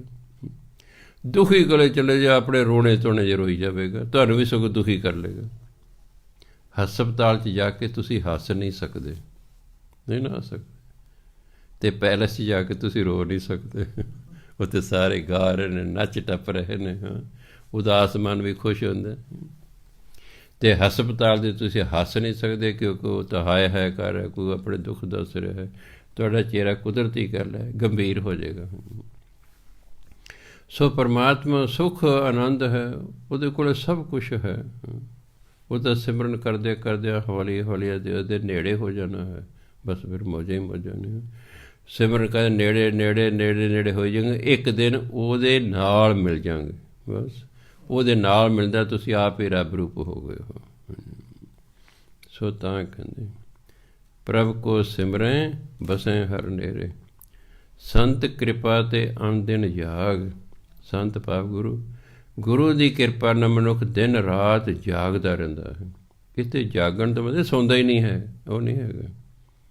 ਜਾਗਣ ਦਾ ਹਮੇਸ਼ਾ ਸੁਚੇਤ ਰਹਿਣਾ, ਵੀ ਕਿਤੇ ਕਾਮ ਕ੍ਰੋਧ ਲੋਭ ਮੋਹ ਹੰਕਾਰ ਮੇਰੇ 'ਤੇ ਹਮਲਾ ਨਾ ਕਰ ਦੇ, ਕਿਤੇ ਮੇਰੇ 'ਤੇ ਕੋਈ ਬੁਰਾ ਕੰਮ ਨਾ ਹੋ ਜਾਏ। ਉਹ ਸੁਚੇਤ ਰਹਿੰਦਾ ਹਮੇਸ਼ਾ, ਉਹਨੂੰ ਕਹਿੰਦੇ ਦਿਨ ਰਾਤ ਜਾਗਣਾ। ਜੋ ਵੀ ਕਰਮ ਕਰਨ ਲੱਗਦਾ ਹੈ ਪਹਿਲਾਂ ਇੱਕਦਮ ਸੋਚਦਾ ਕੀ ਗੁਰਬਾਣੀ ਅਨੁਸਾਰ ਹੈ, ਜੇ ਹੈ ਕਰਦਾ, ਨਹੀਂ ਤਾਂ ਰੁਕ ਜਾਂਦਾ ਉੱਥੇ, ਨਹੀਂ ਤਾਂ ਉੱਥੇ ਰੁਕ ਜਾਂਦਾ। ਸੋ ਦਿਨ ਰਾਤ ਉਹ ਜਾਗਦਾ ਹੈ, ਕਿਉਂਕਿ ਗੁਰੂ ਦੀ ਹੋ ਗਈ ਕਿਰਪਾ। ਨਾਨਕ ਸਿਮਰਨ ਪੂਰਾ ਭਾਗ, ਅਤੇ ਸਿਮਰਨ ਵੀ ਫਿਰ ਵੱਡੇ ਭਾਗਾਂ ਨਾਲ ਹੁੰਦਾ, ਉਂਝ ਸਿਮਰਨ ਵੀ ਨਹੀਂ ਹੁੰਦਾ। ਪ੍ਰਭ ਕੈ ਸਿਮਰਨ ਕਾਰਜ ਪੂਰੇ, ਸਾਡੇ ਕੰਮ ਅਧੂਰੇ ਰਹਿ ਜਾਂਦੇ ਨੇ ਜੀ। ਕਹਿੰਦੇ ਸਿਮਰਨ ਕਰੋ ਤੁਹਾਡੇ ਕਾਰਜ ਪੂਰੇ ਹੋ ਜਾਣਗੇ। ਪ੍ਰਭ ਕੈ ਸਿਮਰਨ ਕਬੂ ਨਾ ਝੂਰੇ, ਸਿਮਰਨ ਕਰਨ ਵਾਲਾ ਝੂਰਦਾ ਨਹੀਂ ਹੈ, ਨਹੀਂ ਤਾਂ ਹਰ ਵੇਲੇ ਕੋਈ ਨਾ ਕੋਈ ਝੋਰਾ ਲੱਗਾ ਰਹਿੰਦਾ ਯਾਰ। ਉਹ ਜੇ ਐਂ ਹੋ ਜਾਂਦਾ, ਜੇ ਆਹ ਕਰ ਲੈਂਦਾ, ਆਹ ਹੈ, ਕੋਈ ਨਾ ਕੋਈ ਚਿੰਤਾ ਲੱਗੀ ਰਹਿੰਦੀ ਬੰਦੇ ਨੂੰ। ਪਰਮਾਤਮਾ ਦਾ ਸਿਮਰਨ ਕਰਨ ਵਾਲਾ ਫਿਰ ਝੁਰਦਾ ਨਹੀਂ ਹੈ।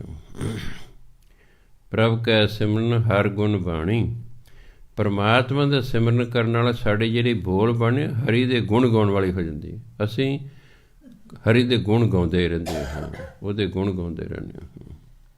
ਪ੍ਰਭ ਕੈ ਸਿਮਰਨ ਸਹਿਜ ਸਮਾਨ, ਸਿਮਰਨ ਕਰਨ ਨਾਲ ਅਸੀਂ ਸਹਿਜ ਅਵਸਥਾ 'ਚ ਆ ਜਾਂਦੇ ਹਾਂ। ਦੁੱਖ ਹੋ ਸੁੱਖ ਹੋ ਖੁਸ਼ੀ ਹੋ ਗਮੀ ਹੋ, ਇੱਕ ਸਾਰ ਬੰਦਾ ਰਹਿੰਦਾ ਹੈ, ਕਿਉਂ ਪਰਮਾਤਮਾ ਦੀ ਰਜ਼ਾ 'ਚ ਆ ਜਾਂਦਾ ਹੈ ਕਿ ਦੁੱਖ ਸੁੱਖ ਪਰਮਾਤਮਾ ਦੇ ਹੁਕਮ ਨਾਲ ਨੇ। ਇਸ ਲਈ ਦੁੱਖ ਹੋ ਸੁੱਖ ਹੋ ਉਹ ਇੱਕ ਸਾਰ ਰਹਿੰਦਾ ਹੈ। ਉਹ ਦੁੱਖ ਦੇ 'ਚ ਦੁਖੀ ਨਹੀਂ ਹੁੰਦਾ, ਸੁੱਖ 'ਚ ਛਾਲਾ ਨਹੀਂ ਮਾਰਦਾ, ਉਹ ਫਿਰ ਸਹਿਜ ਅਵਸਥਾ 'ਚ ਆ ਜਾਂਦਾ ਹੈ। ਪ੍ਰਭ ਕੈ ਸਿਮਰਨ ਨਿਹਚਲ ਆਸਨ, ਨਿਹਚਲ ਆਸਨ ਹੁੰਦਾ ਜਿਹੜਾ ਆਸਨ ਸਦਾ ਟਿਕਿਆ ਰਹੇ, ਭਾਵ ਜੰਮਣ ਮਰਨ ਖਤਮ ਹੋ ਜਾਂਦਾ ਹੈ, ਉਸ ਦਾ ਜੰਮਣ ਮਰਨ ਖਤਮ ਹੋ ਜਾਂਦਾ ਹੈ, ਉਹ ਅਡੋਲ ਹੋ ਜਾਂਦਾ ਹੈ। ਪ੍ਰਭ ਕੈ ਸਿਮਰ ਕਮਲ ਬਿਗਾਸਨ, ਕਮਲ ਫੁੱਲ ਨੂੰ ਕਹਿੰਦੇ ਹੋਏ ਤਾਂ ਇਹ 'ਤੇ ਭਾਵ ਮਨ, ਸਿਮਰਨ ਕਰਨਾ ਮਨ ਖਿੜ ਉੱਠਦਾ ਹੈ। ਉਦਾਸ ਮਨ ਹੈ, ਚਿੰਤਤ ਮਨ ਹੈ, ਸਿਮਰਨ ਕਰੀ ਜਾਓ, ਹੌਲੀ ਹੌਲੀ ਹੌਲੀ ਹੌਲੀ ਮਨ ਖੁਸ਼ ਰਹਿਣਾ ਸ਼ੁਰੂ ਹੋ ਜਾਏਗਾ। ਪ੍ਰਭ ਕੈ ਸਿਮਰਨ ਕਮਲ ਬਿਗਾਸਨ, ਬਿਗਾਸ ਦਾ ਖੇੜੇ 'ਚ ਆਉਣਾ, ਮਨ ਖਿੜ ਉੱਠਦਾ ਹੈ। ਪ੍ਰਭ ਕੈ ਸਿਮਰਨ ਆਨੰਦ ਝੁਨਕਾਰ, ਸਿਮਰਨ ਕਰਨ ਨਾਲ ਅੰਦਰ ਜਿਹੜਾ ਨਾ ਰੱਬੀ ਸੰਗੀਤ ਸੁਣਨਾ ਸ਼ੁਰੂ ਹੋ ਜਾਂਦਾ। ਅਨਹਦ ਹੁੰਦਾ ਆਪਣੇ ਆਪ ਵੱਜਣ ਵਾਲਾ, ਅੰਦਰ ਕੋਈ ਵਾਜੇ ਵਜਾ ਨਹੀਂ ਰਿਹਾ, ਆਪੇ ਵੱਜ ਰਹੇ ਹਨ। ਅੰਦਰ ਕੋਈ ਕੀਰਤਨ ਕਰ ਨਹੀਂ ਰਿਹਾ, ਹੋ ਰਿਹਾ ਕੀਰਤਨ। ਉਹ ਫਿਰ ਜਿਹੜਾ ਹੈ ਅਨਹਦ ਨਾਦ ਸੁਣਨੇ ਸ਼ੁਰੂ ਹੋ ਜਾਂਦੇ ਹਨ। ਸੁਖ ਪ੍ਰਭ ਸਿਮਰਨ ਕਾ ਅੰਤ ਨਾ ਪਾਰ, ਪਰਮਾਤਮਾ ਦਾ ਸਿਮਰਨ ਕਰਕੇ ਇੰਨਾ ਸੁੱਖ ਮਿਲਦਾ ਜਿਹਦਾ ਕੋਈ ਅੰਤ ਹੀ ਨਹੀਂ, ਬੇਅੰਤ ਸੁੱਖ ਦੀ ਪ੍ਰਾਪਤੀ ਹੁੰਦੀ ਹੈ। ਸਿਮਰੈ ਸੇ ਜਨ ਜਿਨ ਕੋ ਪ੍ਰਭ ਮਇਆ, ਮਇਆ ਹਿੰਦੀ ਦੇ ਸ਼ਬਦ ਹੈ ਕਿਰਪਾ, ਮਇਆ ਮੰਮਾ ਯੇ ਰੁਕਨ ਮਇਆ। ਪ੍ਰਭ ਕੈ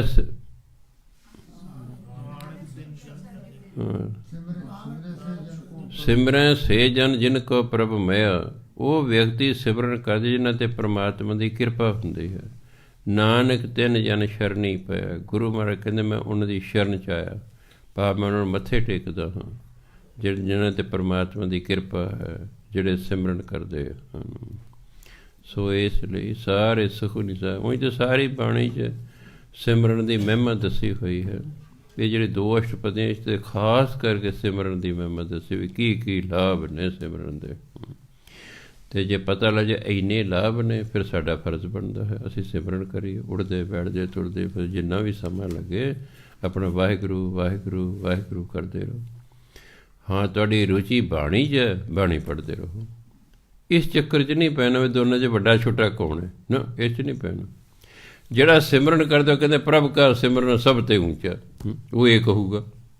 ਜਿਹੜਾ ਬਾਣੀ ਪੜ੍ਹਦਾ ਉਹ ਕਹੂਗਾ ਆਇਓ ਸੁਣਨ ਪੜ੍ਹਨ ਕੋ ਬਾਣੀ, ਤੂੰ ਤਾਂ ਬਾਣੀ ਸੁਣਨ ਤੇ ਪੜ੍ਹਨਾ ਹੈ, ਤੂੰ ਕਰਦਾ ਕੀ ਹੈ, ਹੋ ਗਿਆ ਨਾ ਬਾਣੀ ਦੇ ਹੱਕ 'ਚ।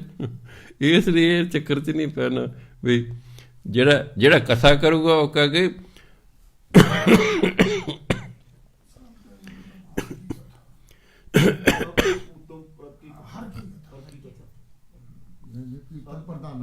ਹਾਂਜੀ ਉਹ ਕੀਰਤਨ ਹੈ, ਕਥਾ ਹੈ।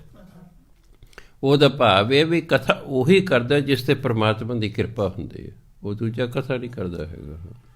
ਸੋ ਕਥਾ ਕਰਨ ਵਾਲਾ ਕਹੇਗਾ ਭਾਈ ਅਰਥਾਂ ਨਾਲ ਬਾਣੀ ਪੜ੍ਹਿਆ ਕਰੋ, ਉਹ ਇਹ ਕਹੂਗਾ ਅਰਥਾਂ ਨਾਲ ਆਪਾਂ ਕਰ ਰਹੇ ਨੂੰ, ਇਹ ਕਥਾ ਹੀ ਹੈ। ਕੀਰਤਨ ਆ ਕੇ ਭਾਈ ਕੀਰਤਨ ਕਰਿਆ ਕਰੋ, ਬਾਣੀ ਪੜ੍ਹ ਭਾਈ ਬਾਣੀ ਪੜ੍ਹਿਆ ਕਰੋ, ਤੁਹਾਡੀ ਆਪਣੀ ਮਰਜ਼ੀ ਹੈ। ਮਤਲਬ ਹੈ ਪਰਮਾਤਮਾ ਦੀ ਭਜਨ ਬੰਦਗੀ ਕਰਨਾ, ਬਸ ਬਾਣੀ ਪੜ੍ਹ ਕੇ ਕਰ ਲਓ, ਸਿਮਰਨ ਕਰਕੇ ਕਰ ਲਓ, ਕਥਾ ਵਾਰਤਾ ਕਰਕੇ ਕਰ ਲਓ, ਉਹਦੀ ਭਜਨ ਬੰਦਗੀ ਕਰਨੀ।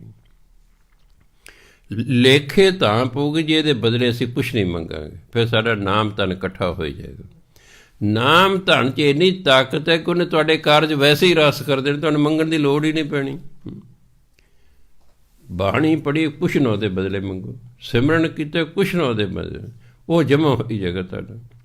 ਸਮਾਂ ਪਾ ਕੇ ਨਾਮ ਧਨ ਹੋਏਗਾ। ਜੇ ਤੁਸੀਂ ਹਰ ਮਹੀਨੇ 1000 ਜਮ੍ਹਾਂ ਕਰਾਈ ਗਏ ਬੈਂਕ 'ਚ, ਜੋ ਲੱਖ ਕੁ ਹੋ ਜਾਏਗਾ, ਦੇਖੋ ਫਿਰ ਵਿਆਜ ਮਿਲਣਾ ਸ਼ੁਰੂ ਹੋ ਜਾਏਗਾ, ਹਿਸਾਬ ਆਪਣੇ ਵੀ ਲੱਗਦਾ ਮਿਲਣਾ। ਉਹ ਤਾਂ 10,000 ਹੋ ਗਏ ਤਾਂ ਵਿਆਜ ਮਿਲਣਾ, 1000 ਹੋ ਗਏ ਤਾਂ ਵੀ ਵਿਆਜ ਮਿਲਣਾ। ਨਾਮ ਧਨ ਇਕੱਠਾ ਕਰੀ ਜਾ ਰਹੇ। ਨਾਮ ਧਨ 'ਚ ਇੰਨੀ ਸ਼ਕਤੀ ਹੈ ਕਿ ਤੁਹਾਡੇ ਆਪਣੇ ਆਪ ਹੀ ਕਾਰਜ ਸਵਾਰਦੇ ਰਹਿਣੇ ਹੈ। ਇਸ ਲਈ ਭਾਈ ਬਾਣੀ ਪੜ੍ਹੋ, ਨਾਮ ਜਪੋ, ਸ਼ੁਭ ਕਰਮ ਕਰੋ, ਮੌਜ ਕਰੋ। ਵਾਹਿਗੁਰੂ ਜੀ ਕਾ ਖਾਲਸਾ, ਵਾਹਿਗੁਰੂ ਜੀ ਕੀ ਫਤਿਹ।